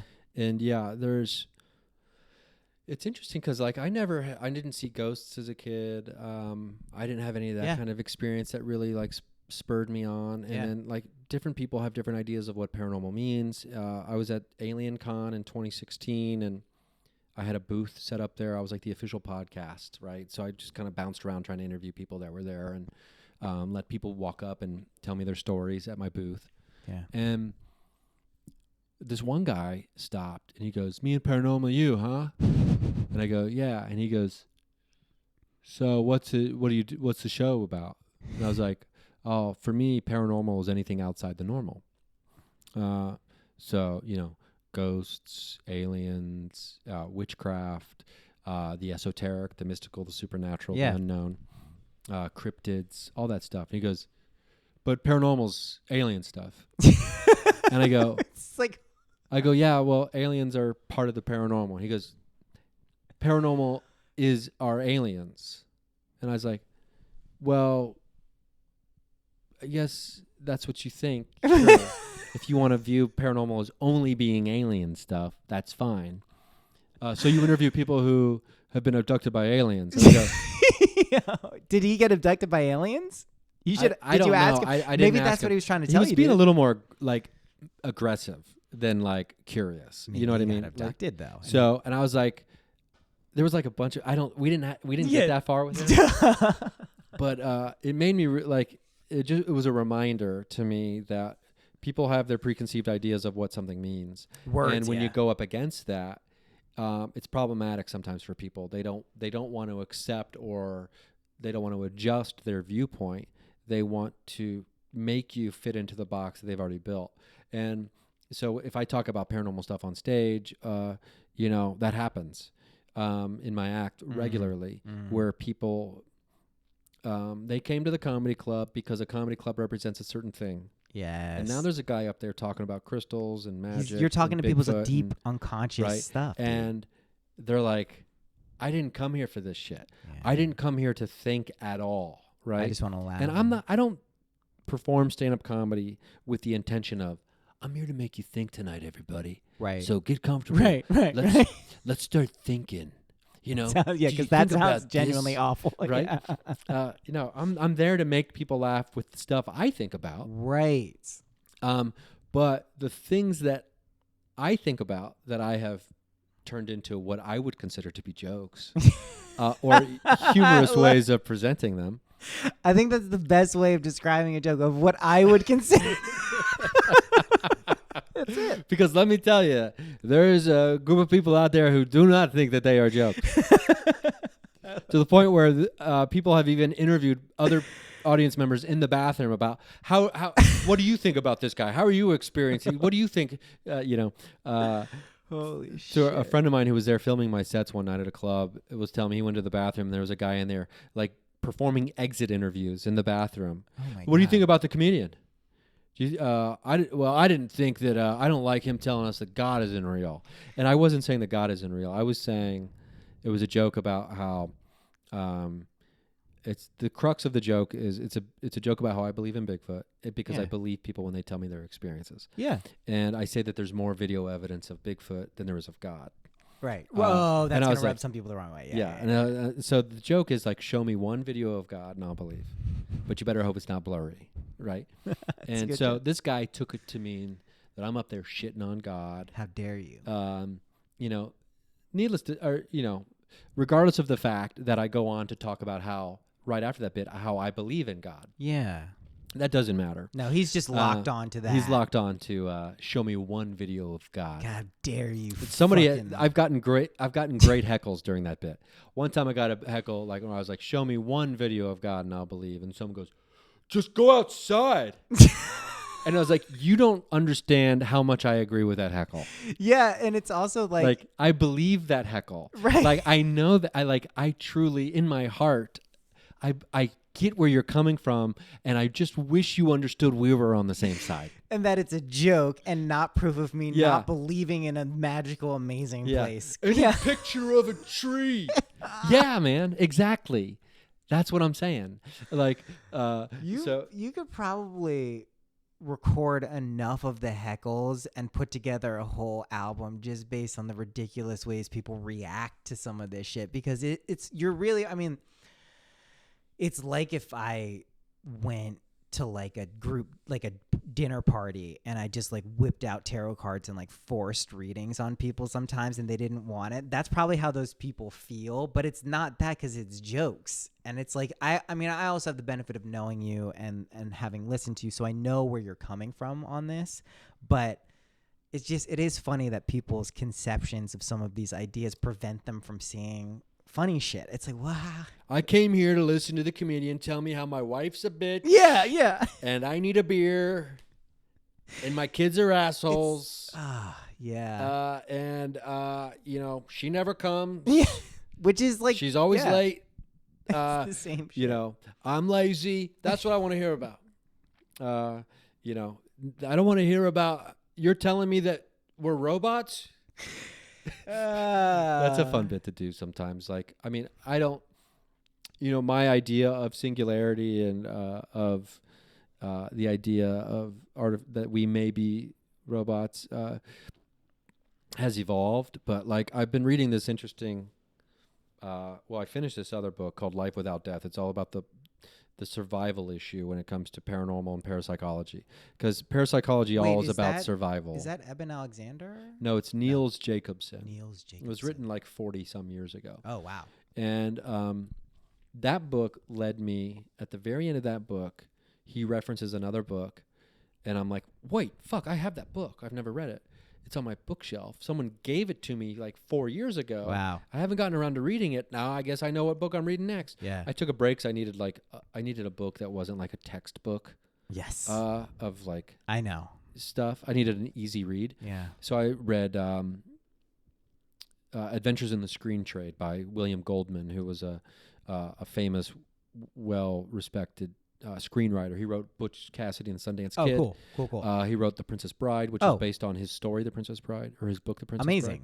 Bride. He wrote a bunch of stuff. So he's got all these great stories about like old Hollywood, like in the 70s, Cool. 60s, and 80s. And so now I'm on this other book, which is called Cosmic Consciousness, I'm into that. which was written by this Dr. Richard Buck. And it was written in 1961. Dick This Buck. guy, yeah, Dick Buck. I didn't even think about that. Dick Buck, I'm with MD. it. Dick Buck, MD. Yeah. Uh, It's going to him. He's like, I got to stick with Richard. I have to stick. Dr. Dick Buck here. So he lays out in 1961 3 levels of consciousness. And it's really fucking cool. Yeah. What is? And it's about the evolution of consciousness. I've always mused, not having any evidence or knowing otherwise, that our consciousness in the way we understand it now, at such a heightened state as we would call it, in comparison to like all the other things that aren't as heightened as we are. I guess we people- are though. people I've can- accepted it. Just like this is too weird. It's like all right, I just accept. Well, I would say we're different. We're definitely different. I would say we're different. I don't fall into the school of better, but I definitely fall you're not into the different. hierarchical. No, I'm not into hierarchical thinking. Maybe that's because I read The War of Art, and that kind of broke me of that. I think I found. Don't hold the thought, but I do think I've found that I'm kind of like a Hamiltonian spiritual person. It's like a strangely aristocratic view of things. It's like, well, yeah, but there actually does need to be people who really know what the fuck going on kind of making some of the decisions, which cuts against this kind of like egalitarian plurality of like everyone's the same. But Well, it's I don't different. know. That's a difficult conversation. it is because difficult. If have you read Guns, Germs, and Steel, No. which is a mammoth of a book. Yeah. Anyway, it explains the evolution of civilizations Yeah. and very scientifically explains why certain cultures or certain groups of people rose to power over other groups. For sure. And yeah. it has nothing to do with color of skin Oh. or anything like that. It's all about resources and climate and things like that, right? And disease. Guns, Germs, and Steel. Makes sense. And in that book, he talks, he does a really good job of explaining all this kind of stuff from a historical context, from like, from fucking Pangea on almost, right? And, but then in that book, he also talks about when it comes to government and governing. And I think there is a point of critical mass when there are a group of people living together. There is a critical mass that gets reached at some point where the idea of democracy, anyway, or some kind of self-governing government becomes crippled by the size of It's the too people big. involved. Totally. And nothing would get done. Everything would be at a standstill because there's just too many people with Too much input. complexity. There's to too be much accounted complexity. For. Yeah. So at some point, a system of government Right. is necessary if you want really anything to get done In this world, for sure. in this world. And so I've accepted that as well. Now, that doesn't mean that people don't obviously disagree like to the bitter end about which system is better to use. Right. And that will probably continue on for a while. But Yeah. But nonetheless, when it comes to the idea of consciousness and the hierarchical view of consciousness, hierarchy typically indicates, whether it means to or not, better than or higher than or more advanced than, right? Higher than. So, okay, I think it's important we make the distinction here that we're talking about duality right now. So we're talking about in this world of good and bad, right and wrong, higher and lower, there's that level. And this is just to be clear, like how we pretty much view 99% of our reality, our dreams, everything. It's just kind of that. There's duality. You, me, we're not going to deny that. However, there is this weird thing where you go to this non-dual standpoint, and that's like what I think most people would refer to as unconditioned awareness, God, source, universe, whatever. And from that perspective, I think is where the hierarchy starts to kick in. That's the only hierarchy. I think for the people in duality who can maintain... So the hierarchy of non-duality, correct, duality below that, yes, and that's what Dick Buck gets into. Dick Buck. Dick Buck gets into how there's simple consciousness, Yeah. which is just a creature being able to understand that you've poked it and it'll have a physical reaction to being poked in some way. Yeah. It doesn't associate like, don't poke me, or It's just like, ugh. bad, that's a bad poke. Or, it's just like, it understands it's being, like, its body has some kind of simple consciousness. Yes. It will move when pushed. Now, then there is self-consciousness, which I believe it's self-consciousness, which is the second phase. Yeah. Which human beings have. Aware of self. Yeah, and other creatures also have. And it's like there's a split between the vertebrates and the invertebrates. Yeah. And the vertebrates, and from the reptilian brain, we have been able the amygdala to the neocortex. Yeah, and so like the cortex is really what makes everything happen, with like the heightened state of self-consciousness. Yes. Even though it's not cosmic consciousness. It's like think of a alligator versus a human being. Well, yes, Yeah. I mean, because of our mammal structure, our brain was able to like grow and expand in ways that maybe other brains weren't. But lizards and reptilians reptiles are much smarter than human beings give them credit for. Oh, they say. But totally. having said all that, above that in a hierarchical kind of way is cosmic consciousness. And these are the people who reach a state of what you would say, like what you said, non-duality. Yeah. These are the ones who understand that they are God. Yes. Right? And the people who aren't there yet, and these people exist and reach cosmic consciousness, not for the sole purpose, but seemingly for the sole purpose, to help other people from self-consciousness reach cosmic consciousness. Like a bodhisattva. Exactly. Yeah. And that's why people who still have self-conscious state revere and admire They're like those who fireflies. reach cosmic consciousness so much, because they also aspire to get there, and they understand, even though they can't fully comprehend in that way what they're experiencing, they can intellectually kind of understand, and they want that. So there is a hierarchy of that. And so Dick Buck was talking about this in 1961 from a scientific viewpoint, as opposed to, religions, which have been talking about this for thousands of years. Yeah. And to me, that's very interesting, because then I also read this article that was in The Atlantic about the evolution of consciousness, and how a doctor in 2016 had been working on it for 5 years. So since 2013, or since 2011, he'd been working on cracking how our consciousness evolved, and like what, separates us from, I mean, because as much as I love elephants, I think those elephants painting themselves, have you seen those videos? Yeah. I think those have been debunked. As far as like they tortured them to make them do it. And which is very sad, because you watch these videos and they're amazing. They make you cry. You're like, oh, and then you're like, cry, oh. You don't have to be high. No, you don't have. cry. Well, I wouldn't know. But, so I don't know the distinction between those two things, but yeah. Now, what we're talking about, I know this is pretty thick, what the conversation we're having with the layers. But what I'm saying is, when it comes to me arguing against the hierarchical view of let's just stay with this self-consciousness, right? Sure. We as human beings, and it goes back to what we were talking about at the very beginning, we're very indulgent, we're very, self-indulgent. We're pretty fucking high on ourselves, right? Yes. Now, we have a form of self-consciousness that I think is different than the other animals who have an advanced self-consciousness as well. Yeah. Now, and they say language is a big part of this. Like, consciousness is the objective, language is the subjective part. Sure. Is what I think Buck is saying. Yeah. And masculine, feminine, objective, subjective. So we over here as humans have said for the longest time, like, well, lizards aren't making an opera. You know what I mean? Right. Show me the dolphin. Show me the advanced construct of language that they've been using. I mean, we have essentially used language to build computers, all this kind of stuff. All this amazing It's stuff. all built on language, and of some kind. Syntax of some sort. Yeah. So we have used our advanced consciousness that we're so proud of to create the world that we now live in.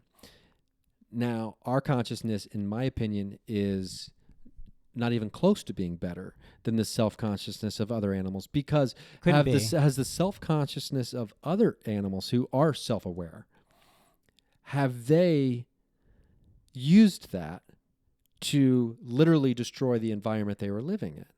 Sometimes.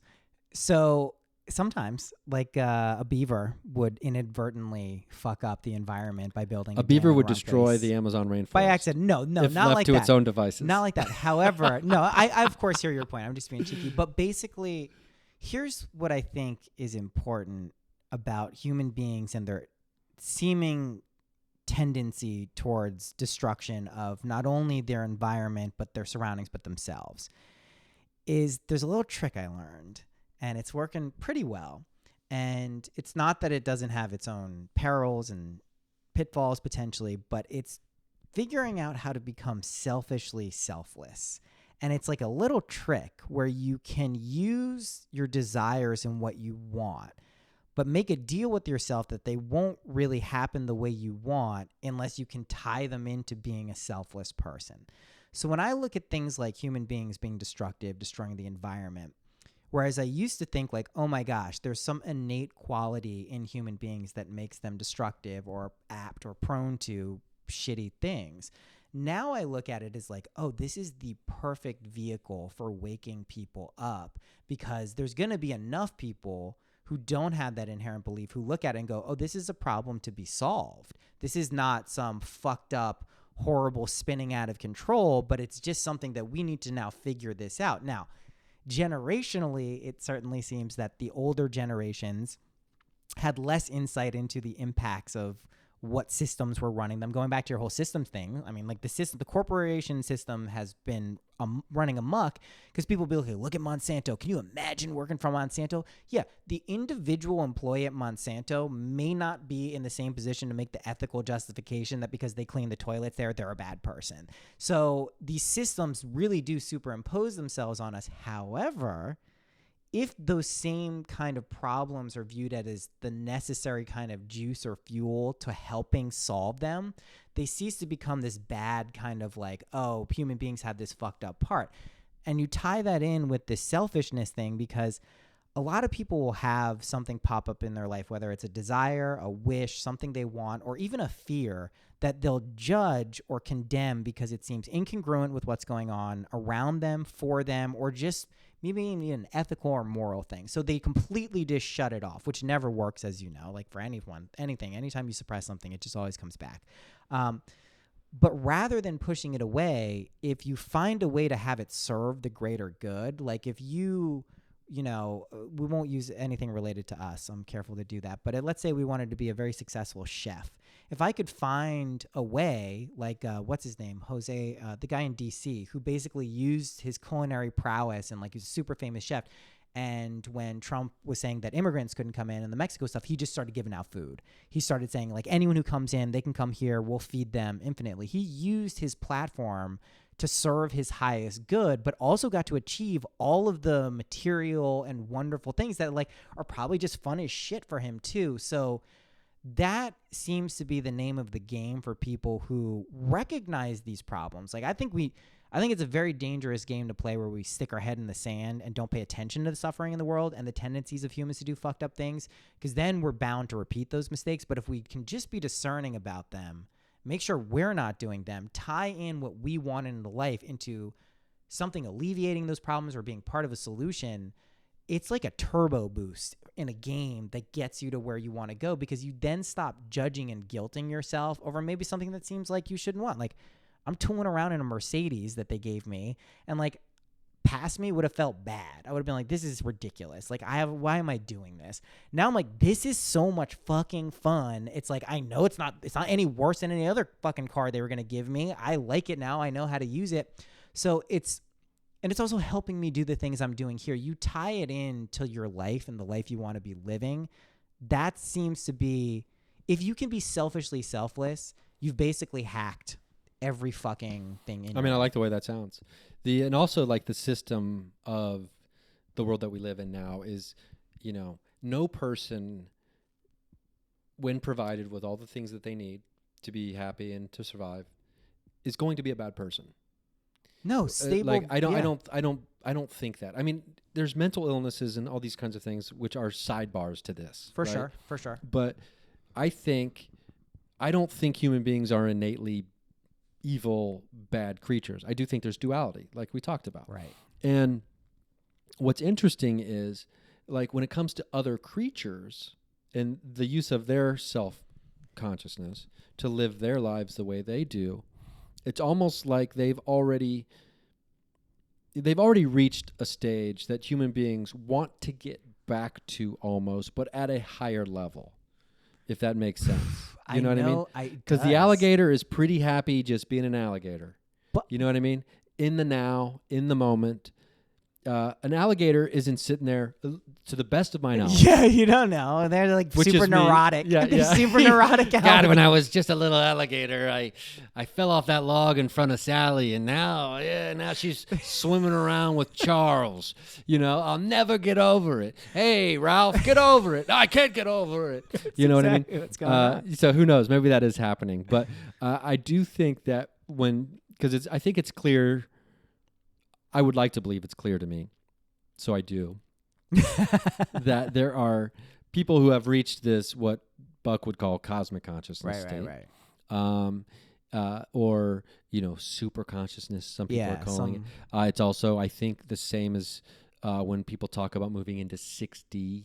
Yeah, I talk about 6D a lot. Yeah, I think it's the same. I think it is a higher level of existence, hierarchically. Yeah, I mean, it's whatever. Impossible to say. Yeah, it's impossible to say. When I have cosmic consciousness, it'll just roll. Right off hierarchically. It'll just roll right off my mind, because I think we'll just communicate that way. But although I'd hate to lose the tongue. You don't. Can I say something about dimensions?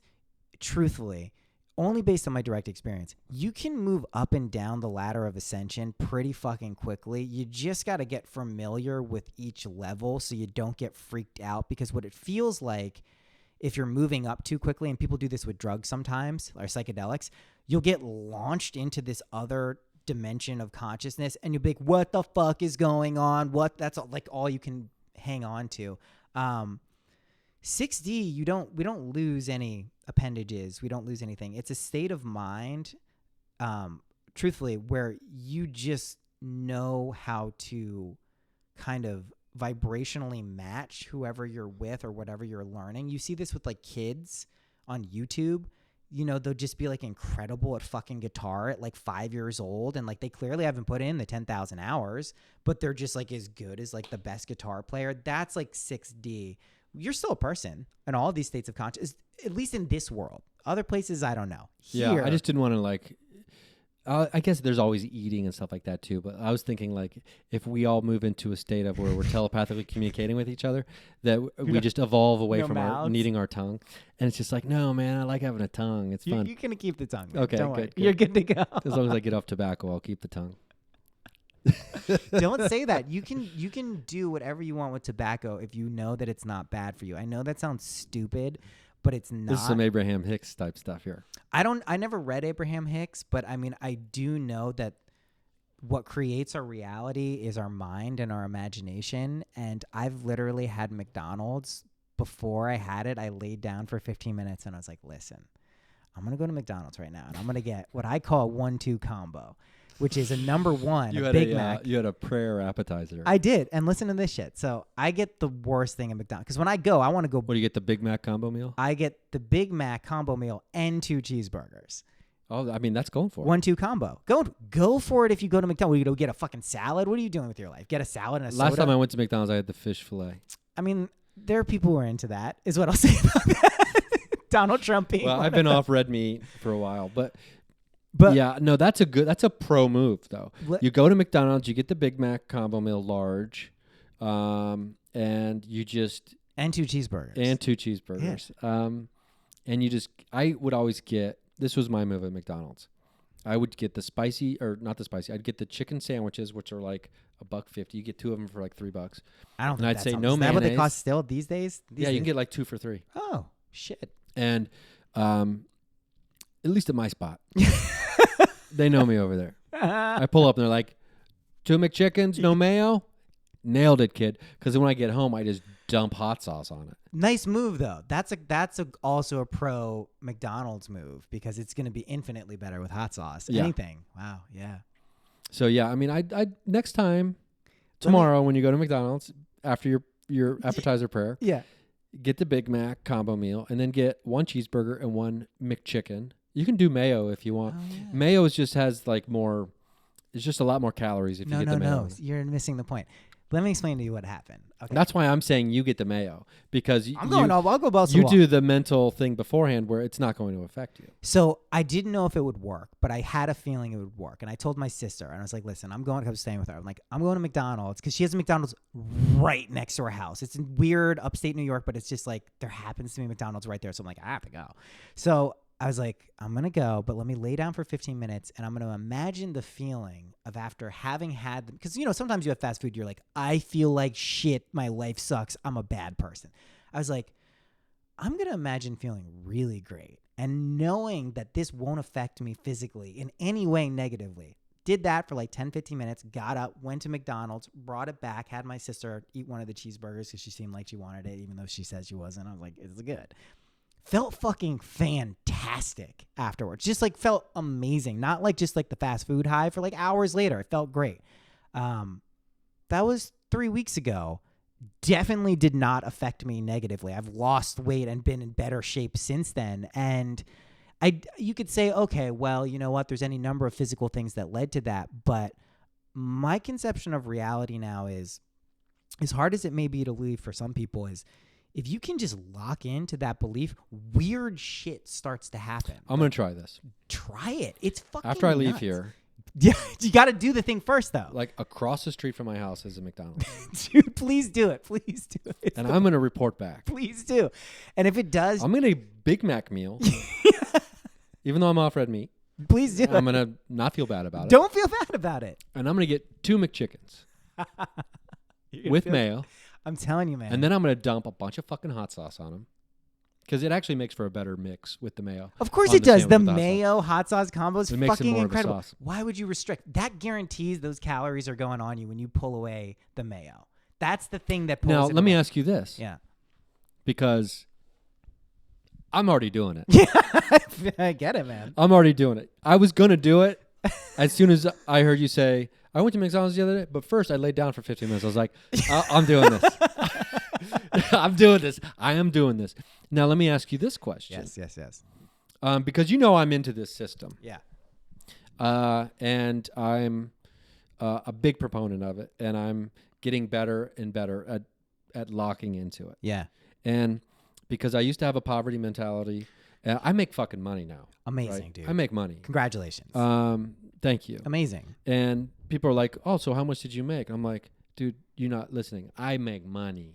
I make money. Don't ask me about the details. I do Just it. know that I make money. It's in That's my all life. you need to know. Can I do this? Do I have to lay down, or can I just focus on my drive? Because it'll be 45-minute drive for me home at least, probably. Yeah, depending on when I leave. Okay, so Can I focus while driving about this?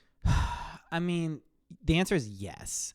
A big reason I enjoy cannabis, even to a higher degree these days, is because it does shift you into these imaginal realms while you're completely awake. It's like, I think one of the reasons that people stop dreaming so much when they smoke weed is it suppresses that need because you're just doing it here. So you're kind of getting pushed in that liminal boundary. I recommend 5 minutes, even sitting. You don't have to lay down, just with eyes closed, so you can really lock into the feeling. Okay, so it's like I can just go home. I just didn't want my Big Mac to get cold. Yeah, I hear you. I would. So I'll do just it bring the before- food home. No, go through the drive-through. I'm going to give you even a more inconvenient thing, but it's going to really prove if you want it. I would go home, or you could do it here. I would either do it here, or I won't judge you if you close your eyes for 5 minutes. If you want to do this, do it here or go home before you go to the McDonald's, because I think there's an act that habitually happens when a lot of us get fast food, where like that, oh, we're going to the fast food place. There's something that seeps in where like the judgment comes in. You're like, this feels familiar. I noticed when I went there after I laid down, I was so excited and like no judgment whatsoever. I was like, this is going to be great. I'll be honest with you. Yeah. Whenever I go through the drive-through of Yeah. McDonald's, which I really hardly, I'll get like a Beyond Meat burrito from Del Taco, which is like a Taco Bell-ish type place for people who don't know. Yeah. They've got like a great burrito that's got fake meat in it. Yeah.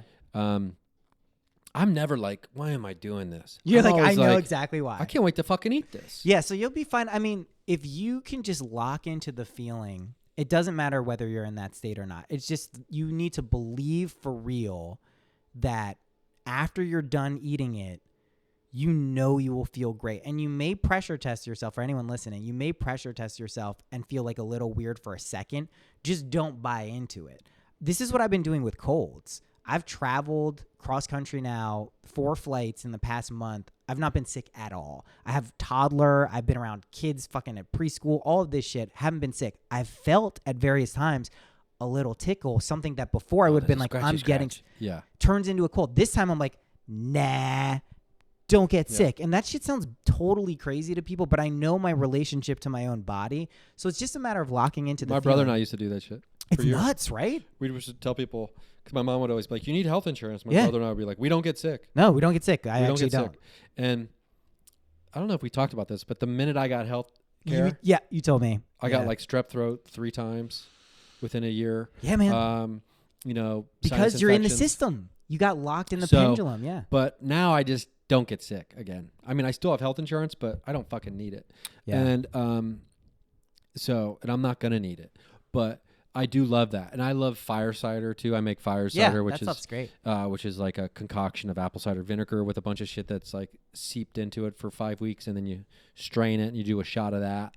And like if you even think you're going to get sick, like if someone even thinks they're going to get sick, and you do a shot of fire cider, it's like your body, it's just like, you know, it's infused with like, this fucking shit will cure anything. And you know it's like and a you spell. know it will. It's a spell. Yeah, and it's just gobble, and then your body's just like, get out, motherfucker, and you're good. It's what everything is. That's why I use songs as spells. I use probiotics as spells. I use microdosing. They're all spells. That's why I love magic.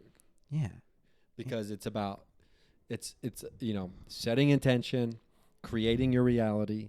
This is what it is. And it's, and it's like, and even when it comes in a different way that you weren't expecting, it's like, for example, we talked on my podcast about how I had my first experience of, you know, planned deja vu. Yes. Because I make money now. Yes. And then I visualized my royalties each month going up. Yes. And it was even higher than I expected. Right. And so I imagined it even higher than that for this past month, but it was lower. Yes. It was much lower. Is totally, I had the same thing happen with me on YouTube. And so it was like 3 times lower. Yeah. But my reaction was shocking to me. Yeah. My reaction wasn't, oh, fuck. Right.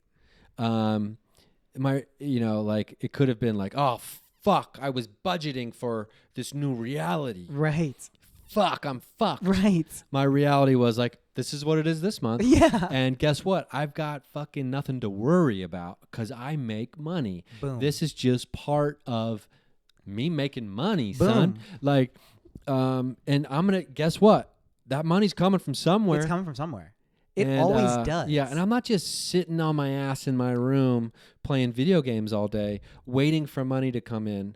Not ever. I'm taking action. Is basically. It's good naturally, I would assume. Yes, naturally. Because I was talking about this with Jessa, because she was saying, like, you know, she was like, I am a big action person. I tell people to take action, and I specifically in a lot of these techniques would tell people specifically not to take action. And I've been adding that is more of like a beginning part of it, so you just understand that actually is what's doing it. But what I told her also is I imagined myself being in better physical shape. I started there. And then what started to happen is I naturally wanted to exercise. Exactly. It wasn't like I then was like, I have to exercise. So it is that allowance of just letting the thing happen, and the non-reaction to like when money goes down or a relationship thing goes weird or anything like that. Trust me, that building that muscle of non-reaction and still being like, nope, it's coming from somewhere. Yeah. Dude, I went to sleep a few nights ago. I thought you were going to say, I went to sleep 6 years ago and I just woke up. I was like, dude, I'm going to imagine myself being able to sleep for 3 days. Yeah, just hibernate. That's the new Da Vinci thing. Just hibernate for years. But I went to sleep the other night because when I came out here, I closed all of my readings for the time I was out here because I don't want people to just like pop up randomly. It's going to be too much. But I did offer these in-person ones. And the first week I was here, my books had been open. No one booked one of them. And I was like, I caught myself being like, oh shit. Like, oh man, like maybe this was just overzealous on my part. But one night I went to sleep and I was like, no, I know why I did this. Like, I did this because people are definitely going to book this because it's awesome and like people will enjoy it. Woke up, 2 people had booked. And I was like, I forgot. It's like I forgot for maybe like half a day, but even that, like, Because you're a human. I'm a human being, and it was grateful. I was just like grateful that I had forgotten because it got that other reminder that like, oh my God, that magical thing. Like I wouldn't have had that experience of remembering that it was cool. So yeah, I would argue, yeah, in the friendliest of ways, yeah, that when someone, myself included, really wants something, when you imagine yourself with something that you know, in this reality, in the future of already having it, right? If it's something you truly, at your core, really want, action isn't something you have to make a point of doing, right? Because if you really want to go see a fucking movie, guess what? It's not like I have to make sure I get in my car tomorrow you're to going. drive to the movie You're theater. going. You're going to, you don't even think about it. You're going to the fucking movie theater, right? However you have to get there, you're going. It's right? the removal of the barriers, I think, is You don't have to you don't have to like you don't have to like take action to take action. Essentially, that is exactly. It becomes inherent in of the want of the thing. That is really insightful, and it is kind of like if you think of like by setting your intention in a imaginal act, and then you go downstream because you've set it, and so you're going downstream, you don't need to do anything except remove the shit out of your way. You don't have to propel yourself. You're already moving. You just have to make sure there's nothing in your way. And what would be in your way of wanting to see a movie if you really wanted to see is like, it's too far. It's cold. Traffic. It's something like that. Traffic. Park, all those things. But if that's really your desire, like none of those things are going to matter.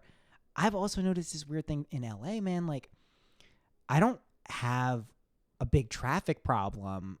It's weird. Like I get to places almost always on time, even if the thing says I'm going to be late. It weirdly like manipulates before I get there that I'm not even early anymore. I'm just fucking on time. And in a place where it's notorious for like, yo, you're going to get fucked with traffic. And granted, I've only been here cumulatively like 20 days, but still. It's a giant spell that the city is trying to cast on you. I know, right? And then they're going to be like, you're stuck. Traffic is fucked. Traffic. It's like, motherfucker, is this a communal chant? What's going on? What are we doing here? Yeah, This is like this city is a giant hoodoo jar. Like we're just trying to fucking curse each other. I think, the barriers that we have to remove, right? When you mention that, like, let's say I want to get jacked, a yoked body. Yeah, man. Just fucking go for it. The barriers, and why I think it could be helpful, like you were saying, to do the imagining before. You're talking about going to the gym. Yes. Because the barriers can be can appear very real. For sure. When it comes to like, I don't go to the gym. Like, I mean, I go to the YMCA by me. I haven't been in a minute, but like, the things I had to work through at first were, okay, I don't care about looking like an idiot at the gym, right? Oh, or not knowing how to use a machine. Oh, yeah. Feeling self-conscious. Yeah. Being overly self-aware of me in a space. In relation to the people who are gym people. Exactly. And it's like, no, everybody's at the gym because they're working on themselves. Yeah. Different people are different phases of that. So like if you spend like a week or however long it takes to like remove those barriers of feeling like you don't belong somewhere. Yeah. Like, no, everybody belongs there. It's open to the fucking public, like for a reason. And if you go there and don't feel like you belong there, well, guess what? You're at the wrong gym. Yeah. You're not supposed to be at that gym. Do you want to know what's funny? You know a gym I joined? Wait, I know. I remember. It's that fucking... it's the douchebag one. The douchebag the Equinox. Yeah, the Equinox. And I love it there. I've never felt more... in YMCAs I went to when I was younger all the time, I hated them. I feel... It's so... There's this weird thing. I've been talking about it a lot. It's just like a personal thing I'm going through. I am just completely realizing I'm fucking bougie woo. Like, real bougie woo. But, like, I don't want to get sucked into being, like... you know, like you can only attend my $5,000 lecture. So I'm never going to do that. But like, man. Well, Noah always has a headset on everywhere he goes. Yeah, exactly. Why does he always have one of those little thin, translucent microphone things wrapped around his ear in front of his mouth? Like he sleeps with it. Yeah. Oh, of course. Got him, man. Shit to do. I do like, I joined it at first because I had a day pass.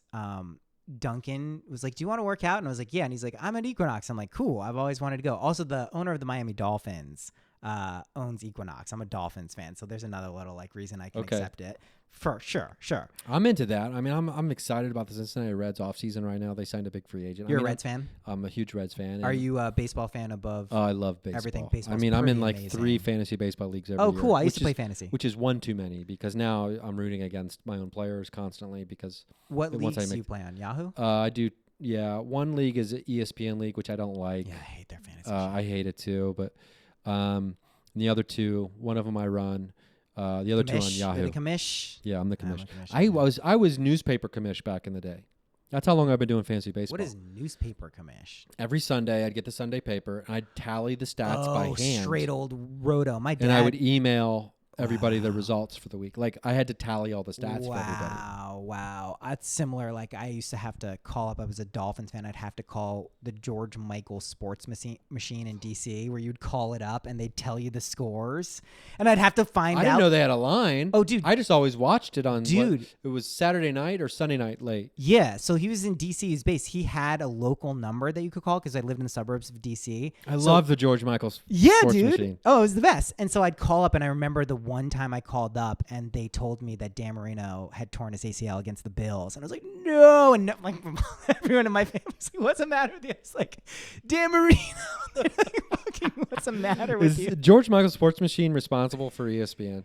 I mean, it was definitely a precursor, ESPN? Right? Oh, yeah, for sure. It was local. It was based off of he was the local sports guy in D.C., and he parlayed it into, I guess, a nationally syndicated show. And it was really awesome. It was just good. Incredible. Yeah, it was really good. I loved it. And it was on late. That's why on the East Coast or anywhere in the Midwest, it was on super late. I love that. Yeah, man. I really enjoyed that. All right. We've spoken. We could, I think, pretty sure we could speak for infinite hours. Yeah, I'm sure we could. I asked 3 questions at the end and then one open-ended one. We'll do this again soon. What's your favorite color?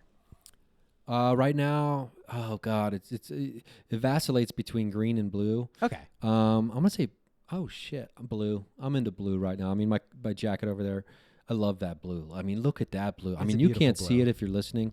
Imagine the brightest blue jay on a branch in spring, juxtaposed against like the bright green, so you can really see it. I mean, mix those two together, you get purple. I used to think blue and green made yellow. No. Or yellow and green makes blue, and yellow and blue makes green. Anyway, we can talk about that later. The mixing of colors. What's your favorite number? Oh, 9. Oh, I knew that was weird. What's your favorite animal? Oh, lizards. I used to be giraffes, now it's lizards. And the year of the dragon for you. It all adds tough up. to really pick between a giraffe and a lizard, but I love a lizard. You can choose both. It's allowed. Believe it or not. You want to hear a cool story about giraffes? Yeah, I do want to hear a very cool story about giraffes. Oh shit, Bernie Taylor, I believe is his name. He wrote this book called The Face of Orion, where he lays out his argument about how the cave, like the earliest cave paintings, it's a French cave. Yeah, I forget what it is. I know what you're talking about. Where they have like that story the bowls with the horses and things. Yeah. Anyway, he has gone and through examination of all these things, he's laid out evidence of much more happening in those cave paintings than people have ever given it credit for. And through a fictional account of a shaman taking a young initiate who from a village going to someday be a shaman, it's like the initiate, the kid has to like work through, and he lays all this fucking shit out, and he shows all the astrological correlations and how like this is a fucking calendar. This is so many things. There's so many other animals here that people aren't noticing. Yeah. Some people accuse him of having pareidolia, but it's like no. This where is, you just see stuff and everything. Anyway, he identified all these new animals that are in those paintings, and he hadn't named the giraffe yet. And I was telling him how much I loved giraffes. And so he named the giraffe. So the giraffe that is in the cave painting, which I wholeheartedly believe at some point in the future will be academically recognized as, oh, he really blew this fucking thing wide open. That giraffe is named Marjorie, after my grandma. Oh shit, man. And because he hadn't named the giraffe yet, so and we hit it off really well. So he's like, you get to pick the name for the giraffe. So I named it Marjorie, which is named after the woman who really sent me on all this fucking journey to begin with that we talked about, my Grandma Clark. Wow. Who I used to call Grandma Jesus. So giraffes will always have a special place in my heart because you've locked the oldest known depicted giraffe in the history of Earth is named after my fucking grandma. Dude, that's awesome. Well, you actually have to go with giraffe. I take it back. Okay. I'm sorry. You can't pick lizard. I can handle it. I can handle it. That's awesome, man. Last question. What's a practical tip that has helped you in your life that you could share with people listening? Oh, here's one of the best ones that I have implemented in my life in the last 4 or 5 years. Yeah. I define success. I get to choose. I get to define my own success. Right. I found I was miserable. I would become embittered. I'd become bitter. I would become jealous, envious, because I was operating in a system where I measured my success by the system, by what everyone told me success was in my chosen life and the things I aspired to do. Once I realized that was bullshit, that I had surrendered all of my power to the faceless masses of commerce or whatever you want to call them. Once I realized I get to define what success means to me and what is me being successful, that freed me in a way that has nothing else I've ever done to myself has freed me in such a way. It's your world now. I live in my world, and it removes all shame from people's expectations about what I should have and what I shouldn't have. Like, oh, you're 43, you don't have your own place. Yeah, I got roommates, motherfucker, because I believe in art. Yeah, who gives a shit? I have roommates. I also don't mind sharing. Yeah. And someday maybe I'll have my own place. If you want to. If I want to. You can. And so right now, yes, I have roommates. I'm right where I need to be because that's where I am. And it's like I am probably the most successful person that I intimately know. Yeah, and that's the most important thing for people is their conception of their self-success. Dude, that's the tip. Pretty fucking practical. Your own success. I love it. Free yourself from the shackles of other people's expectations. You're doing what you're born to do, my friend. Yeah, we're chugging along. Thank you. This was fun. This was really fun. Thanks, man. Thanks for imagining me off Jerry. Yeah, my pleasure, dude.